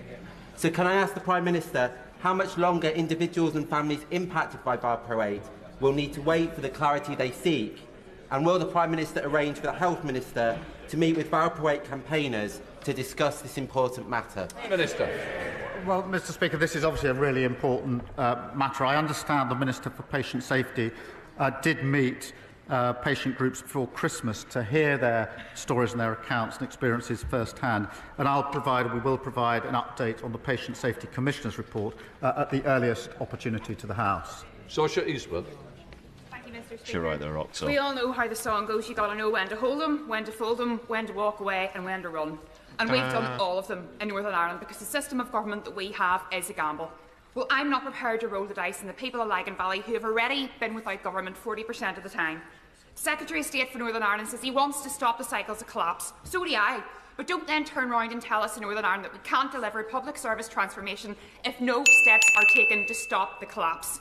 The people of Northern Ireland who I represent, nationalist, unionist and unaligned like myself, are all out of aces. Our public services are on the floor. Will this government be the one to step up to the plate, reform the institutions, end the veto and stop rolling the dice on the people of Northern Ireland? Prime Minister. Mr. Speaker, since 1998, the Good Friday Agreement has delivered a far more peaceful society in Northern Ireland, and that is really important. 5-1. Restoration of the power sharing was a significant milestone and allows the institutions to make progress on the most important issues to the people of Northern Ireland. We'll continue to work with all parties to that end. Jill Furness. I was delighted to recently visit Chaucer School, a great school in my constituency with fantastic young people and innovative and motivated teaching staff. But 14 years of Tory government did not do enough for more than 300,000 The Northern Ireland children MP was talking very rapidly attending there, schools quite that right. are stuck and kept receiving poor Ofsted judgments. Will the Prime Minister set out how this government will tackle inequality and tear down barriers to opportunity through our plan for change? Mr. Speaker, the Children's Wellbeing in Schools Bill will ensure that all schools can innovate, new teachers are qualified, and every child receives a consistent core education to set them up for success in life. Dr. Danny Chambers. Hey, Vicky, hope you're well. Mr. Speaker, 5 months ago, the Care Quality Great to see you. Commission reported that 2/3 of maternity units in England were unsafe. And years of unsafe staffing levels have resulted in the NHS paying an astonishing £1.15 billion a year in compensation due to avoidable injuries caused during childbirth and sometimes deaths.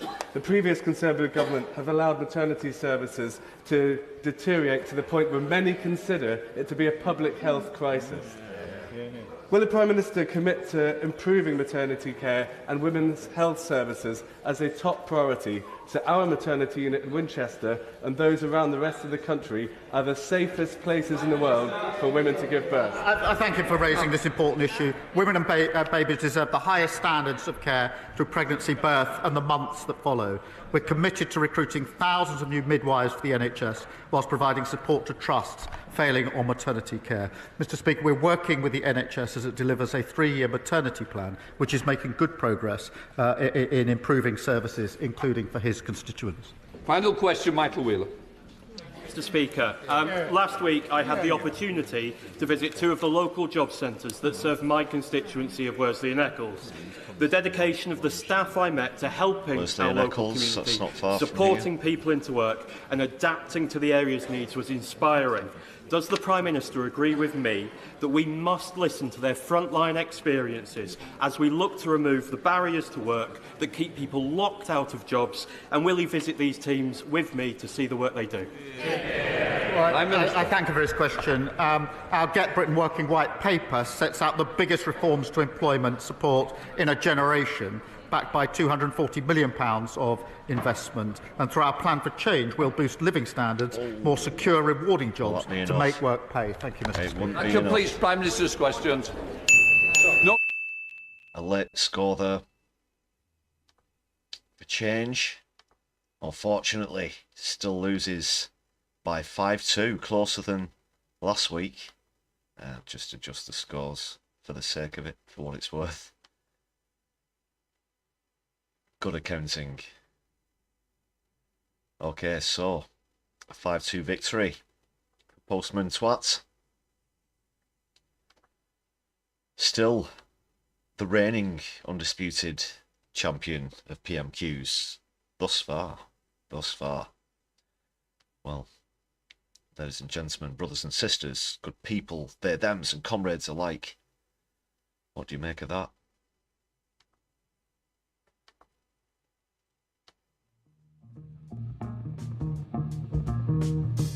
Five two.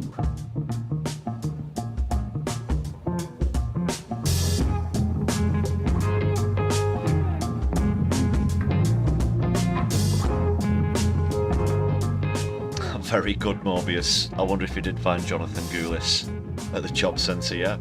But you can't get a job. You can't get a job. I believe he's qualified in teaching, is he not? And he was saying the other week, since he was voted out, he's not been able to find employment.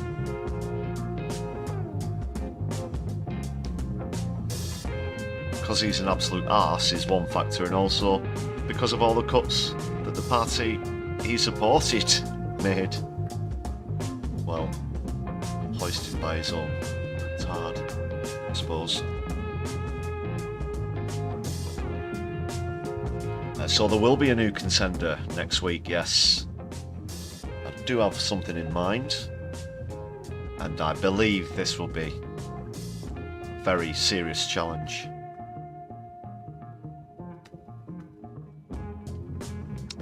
So we'll find out next time on PMQs. Lindsay Hoyle was pretty lively this week. Yeah, definitely intervening quite a lot. So highlights and lowlights, I don't know, I guess when we talk about highlights, I'm not talking about hair, by the way. Just seeing what's going on in the chat. The right thing to do would be a good contender as well. Yeah. Good shout out there, Floor Snake. But highlights, for me, I guess, well, it's also a low light because he didn't bother answering the question. The SNP had a good go at the start of the. He did his best. He did his best to say as very little as possible, and then just sit back down again with a "Thank you, Mr. Speaker" at the end. But well put there. I'm not sure who that specific MP is. There's over 600 of them, and a lot of them are new, so I can't remember. Trying to keep up with the new ones as well.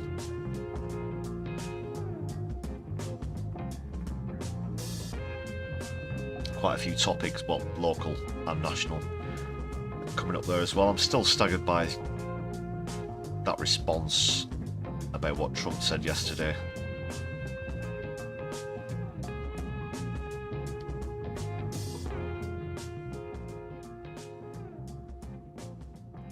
So speaking of neoliberal shit shows, I did mention a poll towards the start of the live stream. I'm going to move on to that just quickly before we go into more about what Trump said and a couple of other things.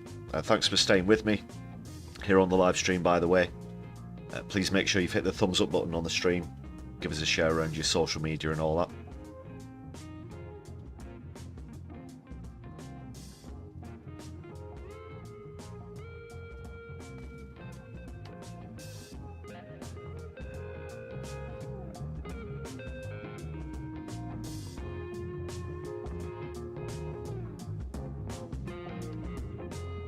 Good point there as well, Vicky.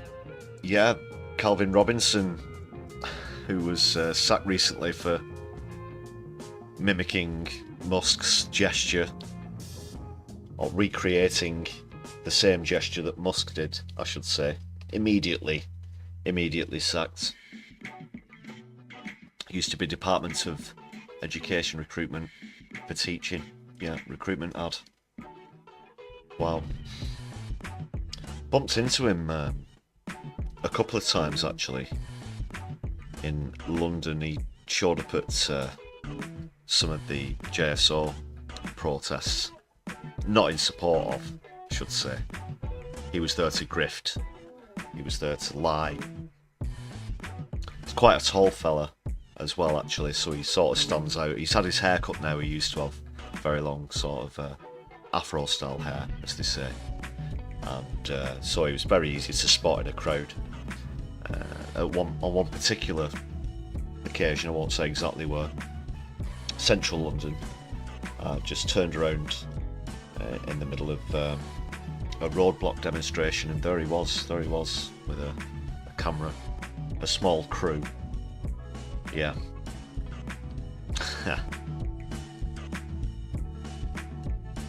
I did give him my 2 cents at the time. I can't remember exactly what he was saying and what I said to contradict him. So much going on, you see.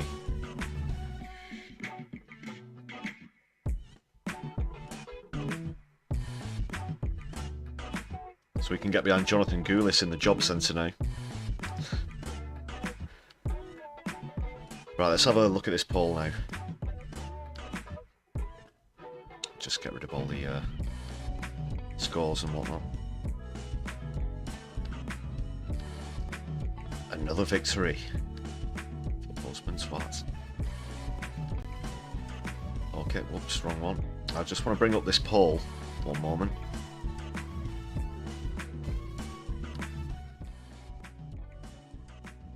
So the question was whether people are happy with first past the post or they want to change to proportional representation, basically, also known as PR. I'm sure you're all familiar with what PR is. Instead of the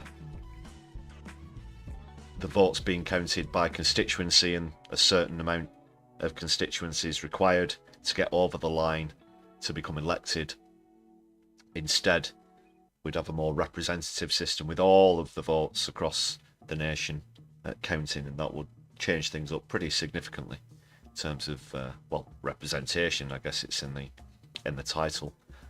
It also means that smaller parties like the Greens, for example,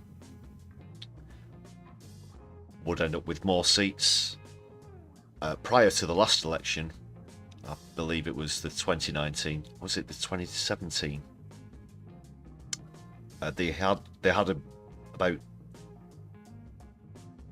close to 1 million votes for only one seat. So those sort of examples. And first past the post generally benefits the establishment parties, the Tories, the right wing, for example. So let's have a look. They asked voters who voted in the last election for different parties what they thought about both systems, and well, before I show you, just a reminder that in Europe, we're the only system, we're the only country that uses the first past the post system, apart from Bulgaria. Yeah.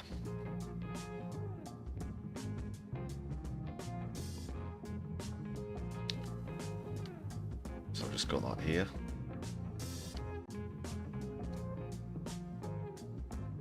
Or I should.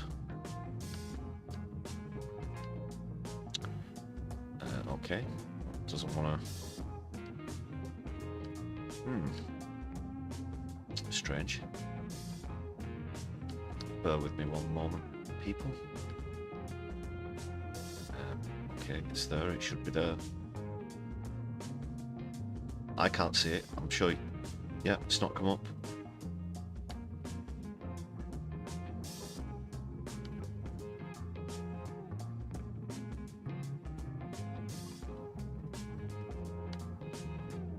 That is really weird. A two-party system. Nice one, Kit.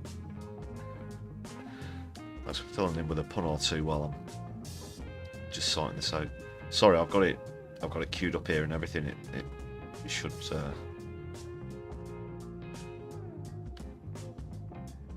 might have one solution. Let me try this. Nope. Nope. Alright, I'm just gonna have to redo it. I'm gonna have to resize it. It's probably gonna be mega huge when I put this in now.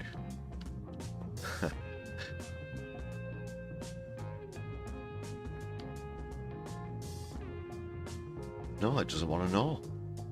Okay, apologies, I can't bring the poll up on the screen for some reason.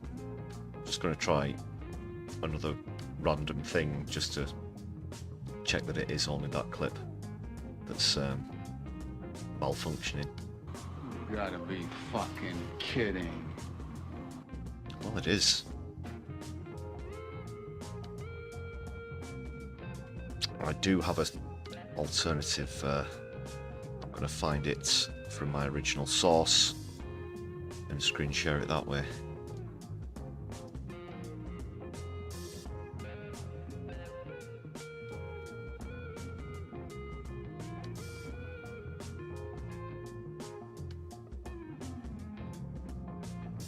So it's from Stats for Lefties. Just give a minor introduction.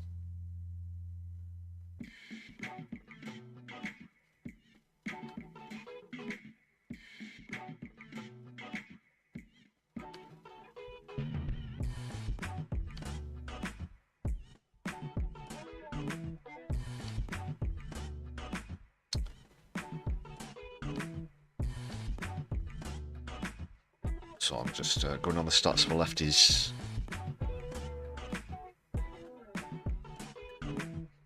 social media now.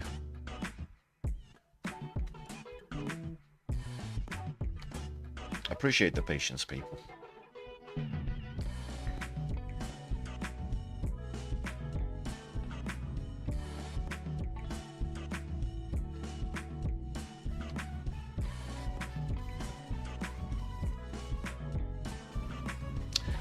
That is one of the things with PR. People have done calculations as well. Morbius, good point. Unfortunately, in the case of the UK, that might lead to Reform getting more seats. And where were we?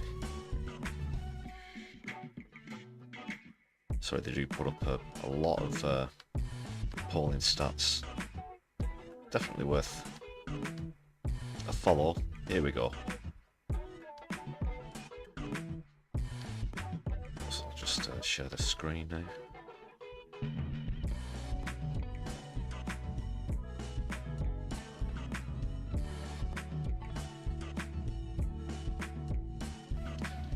Oh, Chris, are people infringing on your intellectual property? No, I do feel free to use as many tea-based puns as you can.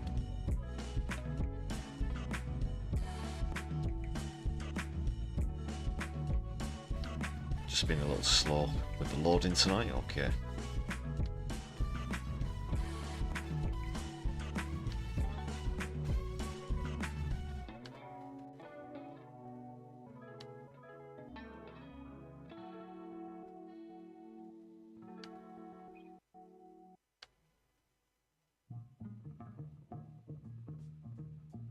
When it decides it wants to load, I shall read it out.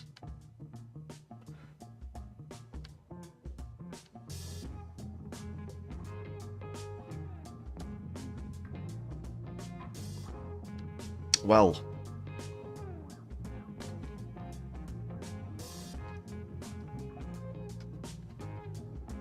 just having a couple of glitches here at the moment. I think we should move on to something else, just for the sake of keeping things flowing. I'll come back to that.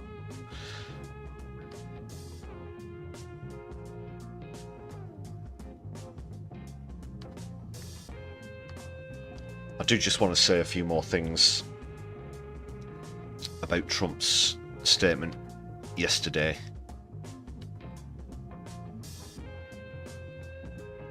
I guess what it boils down to is this man thinks he is some sort of deity.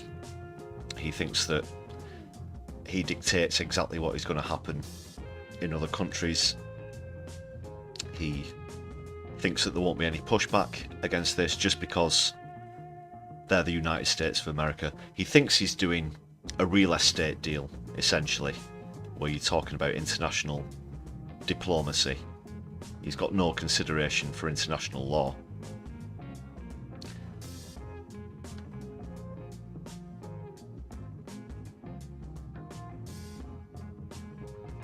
And when he's talking about what he thinks is a real estate deal, look at some of his track record where that's concerned. Look at what happened when he tried to establish a golf course in Scotland, for example. Look at his businesses. Trump casinos, bust. Trump stakes he had was one. He just puts his name in front of any old crap. It crashes and burns. It goes into the ground like a fucking dart. And now he wants to project that at a national level with the USA. No one else is behind that. No one else is behind his proposition. He suggested that up to 2 million people should go to Egypt, Jordan and other countries. I think he's suggested up to 6 or 7 different countries. They've all turned round and told him absolutely not. They quite rightly told him to F off. And that's right, Mobius, it's megalomaniacal.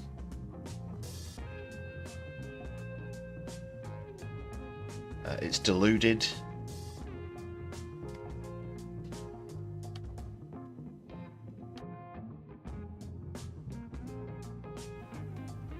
And it is against international law.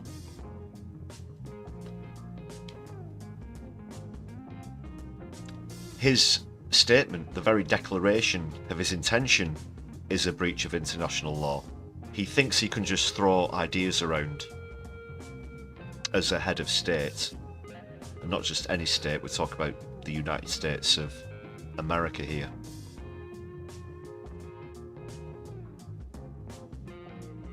But there are consequences for that on the international stage. He's not in a boardroom just throwing ideas around. When you say, this is what I want to do with this country, with that population of that country, as well especially, then there are consequences.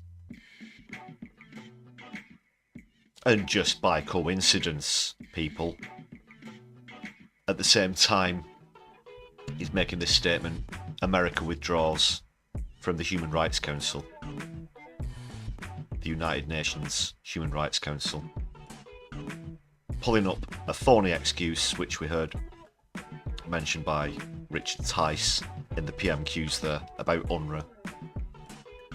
False allegations of links to Hamas.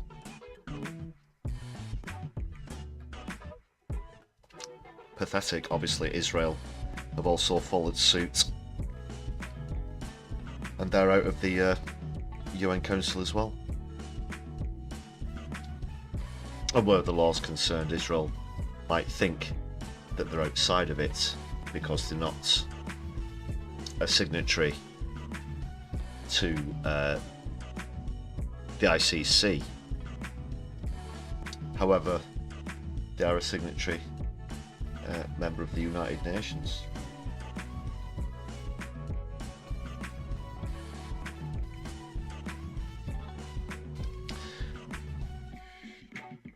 And what are the realistic chances of this actually happening?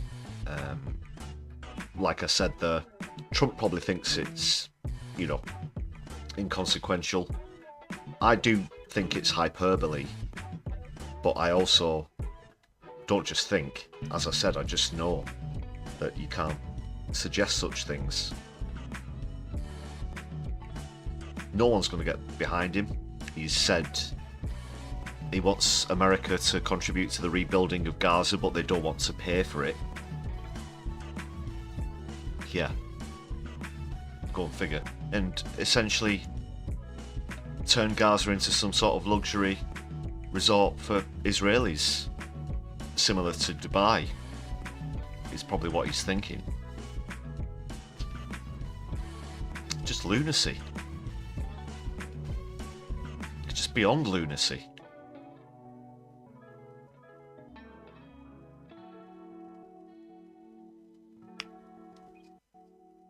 And Palestinians themselves have responded, of course, and said, no, this is our land, we're not going anywhere.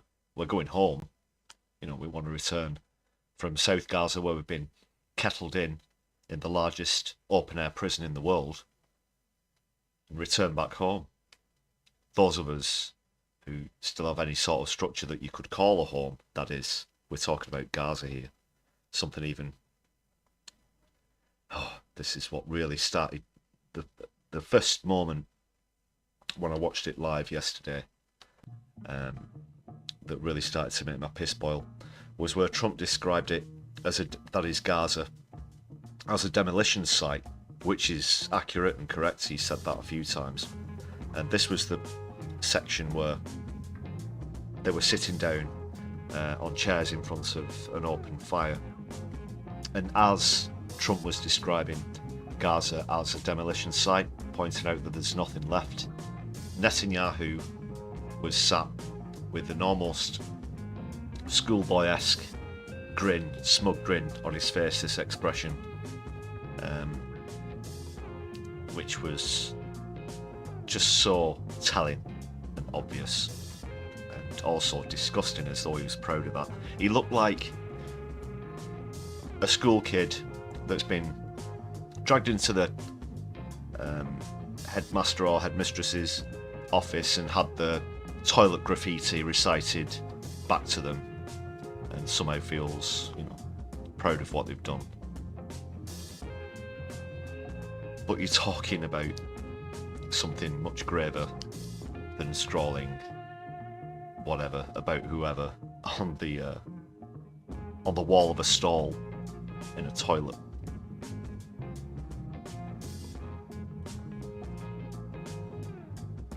And that was awful. And then it went on and on and on. And I remember at one point, Trump said he wants peace, and then pointed to Netanyahu and said, and so does this guy. So does this guy. You're talking about the individual responsible for the biggest collective punishment in modern times. Oh, we just want peace. That's why we bomb everywhere every day.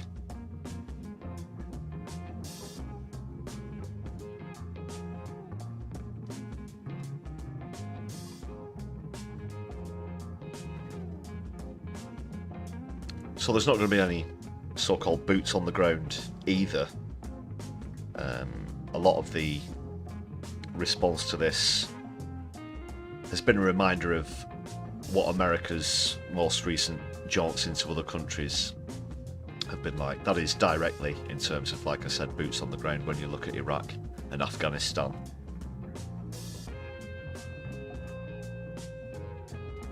American citizens don't want their army to be put back in another situation like that, a quagmire, as it were.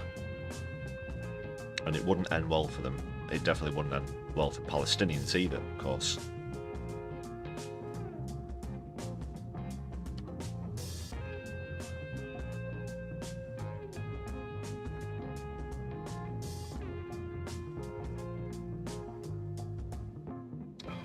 My God, who is this guy? Or these guys? Just seeing them there together as well was sickening. There was a photograph going around as well of Netanyahu, Trump and Musk together, and it's pure evil. You can see people in future generations studying history and pointing at that picture, you know, the same way that people do historically now. Oh look, there's Mussolini meeting Adolf. The same sort of thing.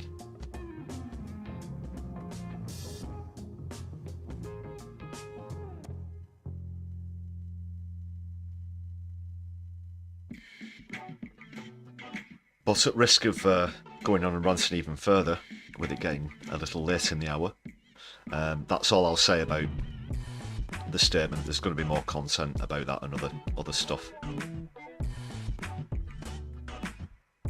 But it definitely is batshit crazy. Where's the...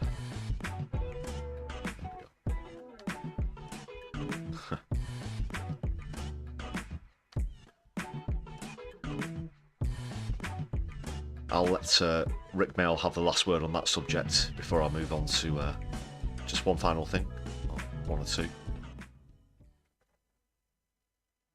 How many people are you thinking about? All of them. I mean, we're talking about probably 1.7 million people, 1.7 million, maybe 1.8 million. But I think all of them. I think they'll be resettled in areas where they can live a beautiful life and not be worried about dying every day.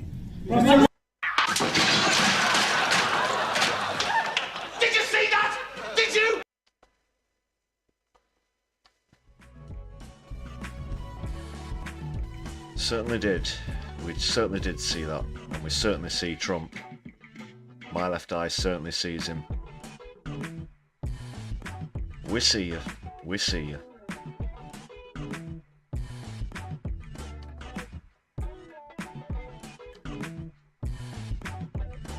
Okay, I said I'd just mention something about GB Energy as well that came up a couple of times in PMQs.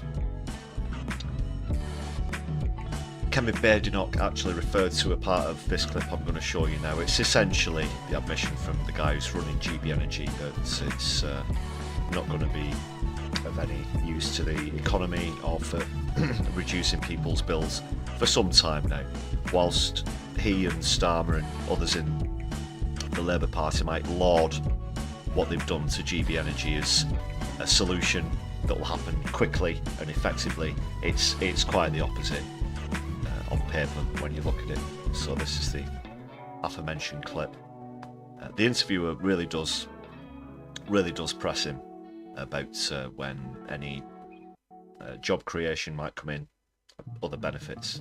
So let's just take a look at that. Let's see what's happening. The message is that by having more homegrown clean energy here, we're going to protect from global. The message is that by having more homegrown clean energy here, we're going to protect from global events suddenly creating a panic where people have. The message is that by having more homegrown clean energy here, we're going to protect from global events suddenly creating a panic where people have to pay higher bills, and we're protecting people from that. And ultimately, yes, it will help bring energy prices down. And hopefully, yes. Well, it's a matter for government and policy to decide. But as the boss of this, and as someone who is driving forward the ambition of the government, you surely have an idea in your head of when that central pledge to the people of reducing their bills by £300 will come into action. It is not in the remit of Great British Energy to work out exactly how that energy costing gets through to the consumer. That's what complex... consumers were pledged, though, Well, wasn't it? Well, no, look, consumers were pledged that Great British Energy is going to help bring those energy prices down, and we will. Still don't know when, though. No, I'm giving you an answer. More renewable energy is bringing people's energy bills down. It's a great thing for British people. It's creating jobs for British people, and that is the best way of doing it. Can you see why people think this is a bit vague? That wasn't an answer, it's just something that he thinks sounds good. Look, at the end of the day, I know that you're asking me for a date as to when I can bring that. Great British Energy has only just been brought into creation. Can we be clear as to how many jobs the northeast of Scotland will benefit from? Great British Energy itself is going to create, over the next 5 years, 200 or 300 jobs in Aberdeen. That will be the size of our team. But look, that is... They were promised 1,000. Look, and I said, in the very long term, as we become a major energy champion, it may be many more than that. What's the very long term? Well, look, we grow these companies. Energy companies grow over 10, 20 years, and we're going to be around in 20 years as a British energy champion. So it could take 20 years to get 1,000 jobs? Look, but the issue that you're completely missing here is the thousands of jobs that are being created in the supply. That's not the issue that he's missing there. He's just caught you out in an outright lie, is what it is. You're pretending it's a solution now when it isn't. It's the same with the Heathrow third runway argument. Again, it's going to stimulate economic growth. When? We don't know. Well, it might be in 10, 20, maybe 30 years' time.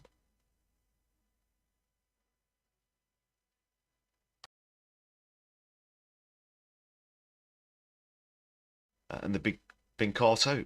Like, this guy's just been shoved in front of a camera to try and, again, throw a few buzzwords around. Sort of boardroom, hype merchant kind of thing.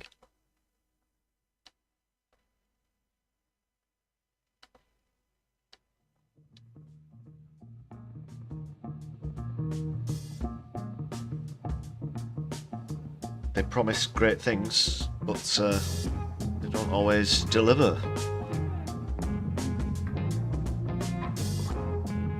Vote Labour, get Tory.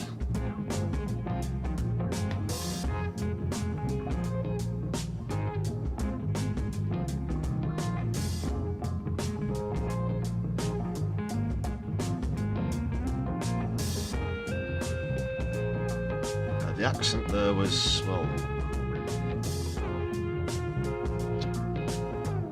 just have another quick listen. Let's try and establish that accent.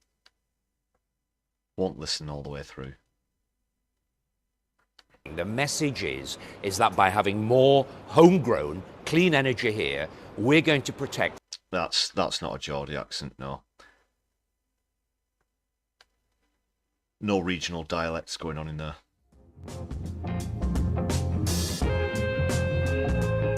He sounds like he's trying to do a very bad impersonation, almost an impersonation of an impersonation of Ronnie Corbett. From the two Ronnies, the aforementioned two Ronnies, I believe. I saw Four Candles came up in the chat earlier. That's handles for forks, by the way.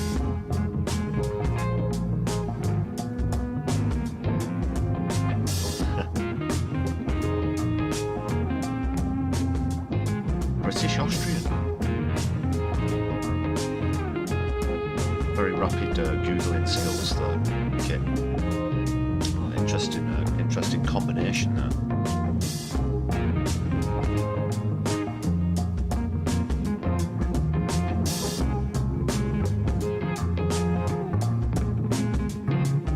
Okay, people, let's pick up with something a bit more light-hearted now. I've got a comedy clip here. This is the latest from Jonathan Pye. You've probably already heard of him, but if not, please do check him out as well. Very good live also. So this is the latest from him.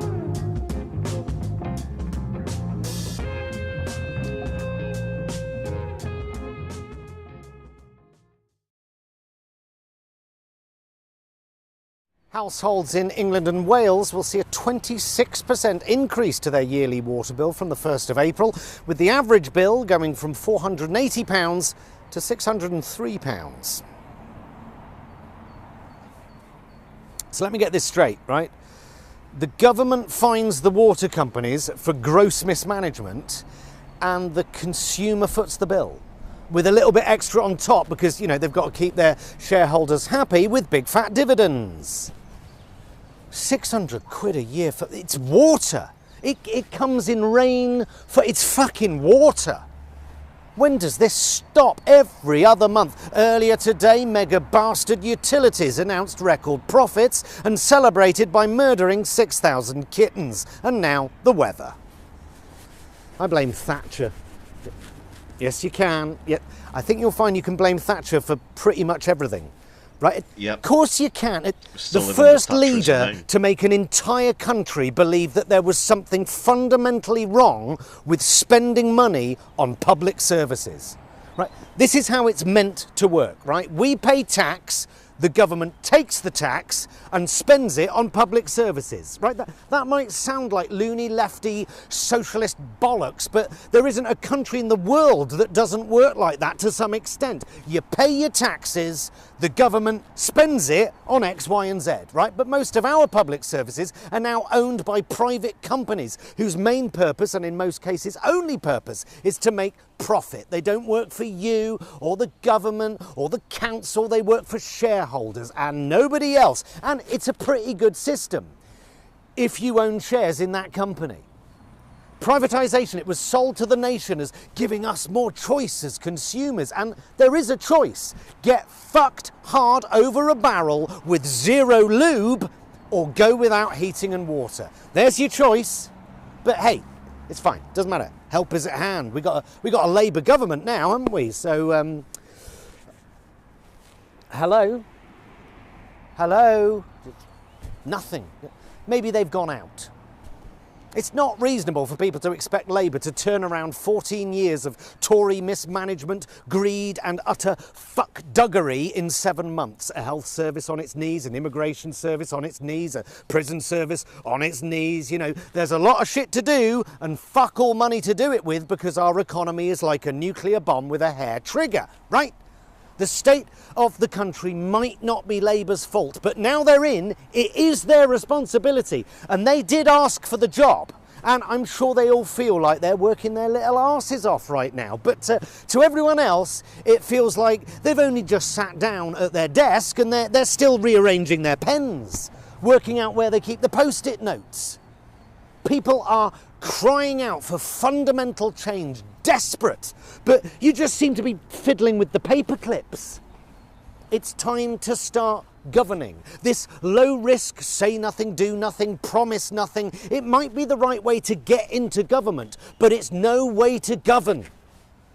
You can't expect the country to have turned around in 6 or 7 months, but I do think it's reasonable to not expect your water bills to continue to rise, knowing your daily morning dump will still be floating in the English Channel by tea time, whilst the boss of Thames Water owns over £2 million a year, with energy giants making £457 billion of profit as consumers' bills are the 4th highest in the world. When do we start to see some change? Because the honeymoon is over, right? The honeymoon was over the minute your opening gambit was to stop helping old people pay for their astronomical bills, which might have been an economic necessity, but it was also a PR atrocity. How to jizz any political capital up the wall in one easy step. You know, all they talk about is growth and business and growth, with zero acknowledgement that we live in a corrupt corporate state, which is not an inevitability but a political choice. And not doing anything about it is also a political choice. When are you going to help the people you were put in government to represent? Hard-working people. Labour. The clue is in the title. When do the millions of people who voted for you and put their trust in you, and in fact the millions that didn't, when do they start to feel the benefits? When? When do you put a stop to the energy and utility companies conning people who are struggling but also require things like water, gas and electricity? When you are already over 10% through your term in office and you appear to have achieved next to nothing? What do you stand for? What do you believe in? What's your moral mission? And if your answer to those questions is growth, then you're fucked. Yes, there's no money. You can't do much, but you better do something about this unbridled corporate greed and do it fast, because there's a dead-eyed, populist, GB News lopsided minge just one election away. Oh, and fuck Sainsbury's. £1 billion in profit last year, and yet it's cutting 3,000 jobs. Why? Rising national insurance contributions. Now, that's not Labour's fault. That's just greedy corporate weasels blackmailing the country. If you make us pay our fair share, then we're going to fire everyone. Fuck you. I'm buying my bog roll from Morrison's from now on. Yes. Well, the Liberal Democrats' environment spokesperson, Tim Farron, said the increase was absolutely scandalous. He went on to say that...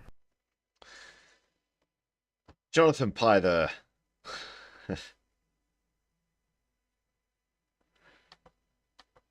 Great character, great character.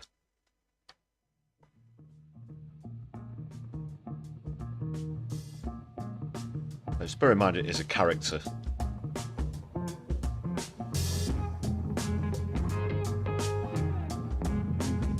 Slightly longer comedy clip than normal people, but hope you enjoyed that. Some fine points there, especially about Thatcherism. People are getting sick and tired of it. Many people haven't lived their entire lives under Thatcherism. And that's certainly the case if you were born after 1979.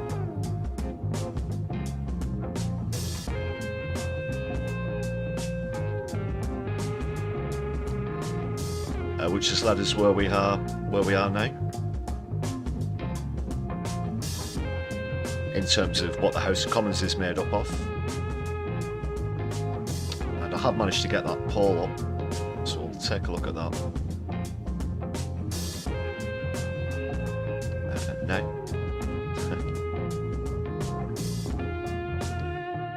So this is what this means in terms of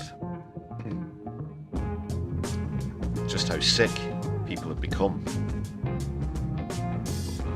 of the same old, and not being represented, and instead being allegedly represented by Thatcherites for the vast majority. So overall, look at that there, 49% to 26%. Obviously the others aren't sure. They might not have made their minds up, they might not know exactly what the specifics of both systems are.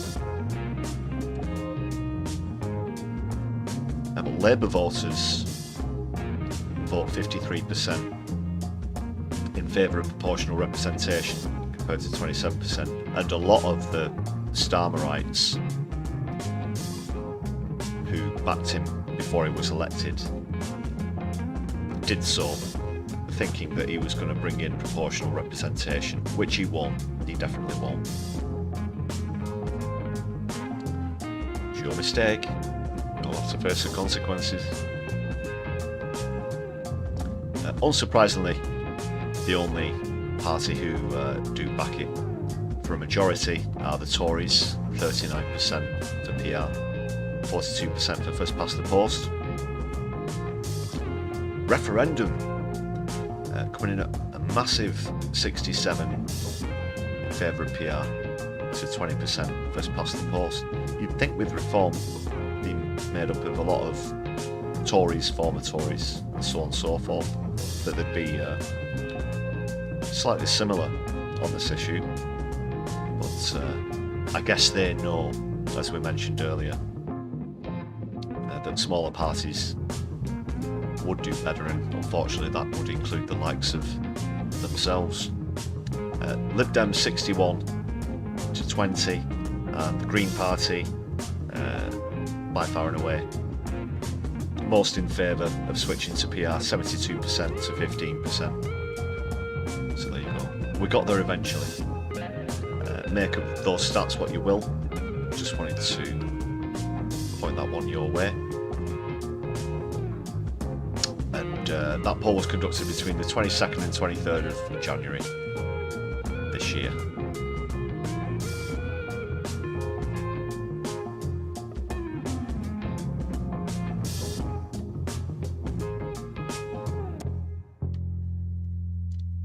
Okay, people, I'm just going to give a final thanks to all the members on the channel before we do a redirect. Excuse me while I take the chat out for just a moment or two.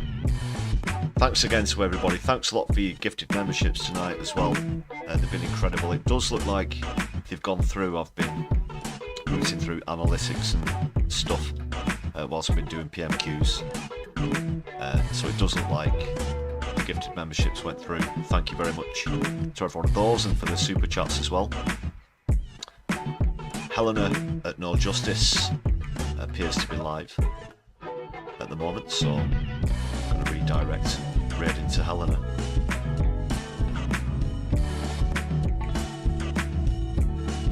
In just a few moments, but please do stick with me.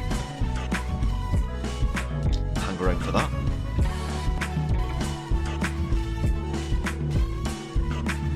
Before we leave as well, please do make sure you've hit thumbs up on the stream. For anyone who hasn't, it really does help spread the Solidari-Tea around the algorithm. Thanks again for another gifted membership. Andy Carter, Solidari-Tea, brother. Great way to see out the show.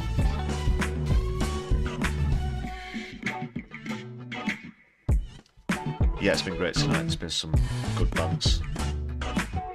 I genuinely wouldn't be able to bear PMQs if it wasn't for doing it in this way and us sharing our thoughts on the matter as we go along. Thanks once again. Okay, I've got the redirect set up, and like I said again, yeah, you've been fantastic tonight, everybody. Thanks for being here.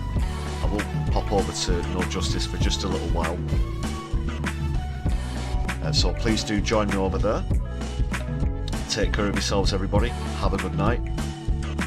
And until next time, my left eye, be seeing you soon.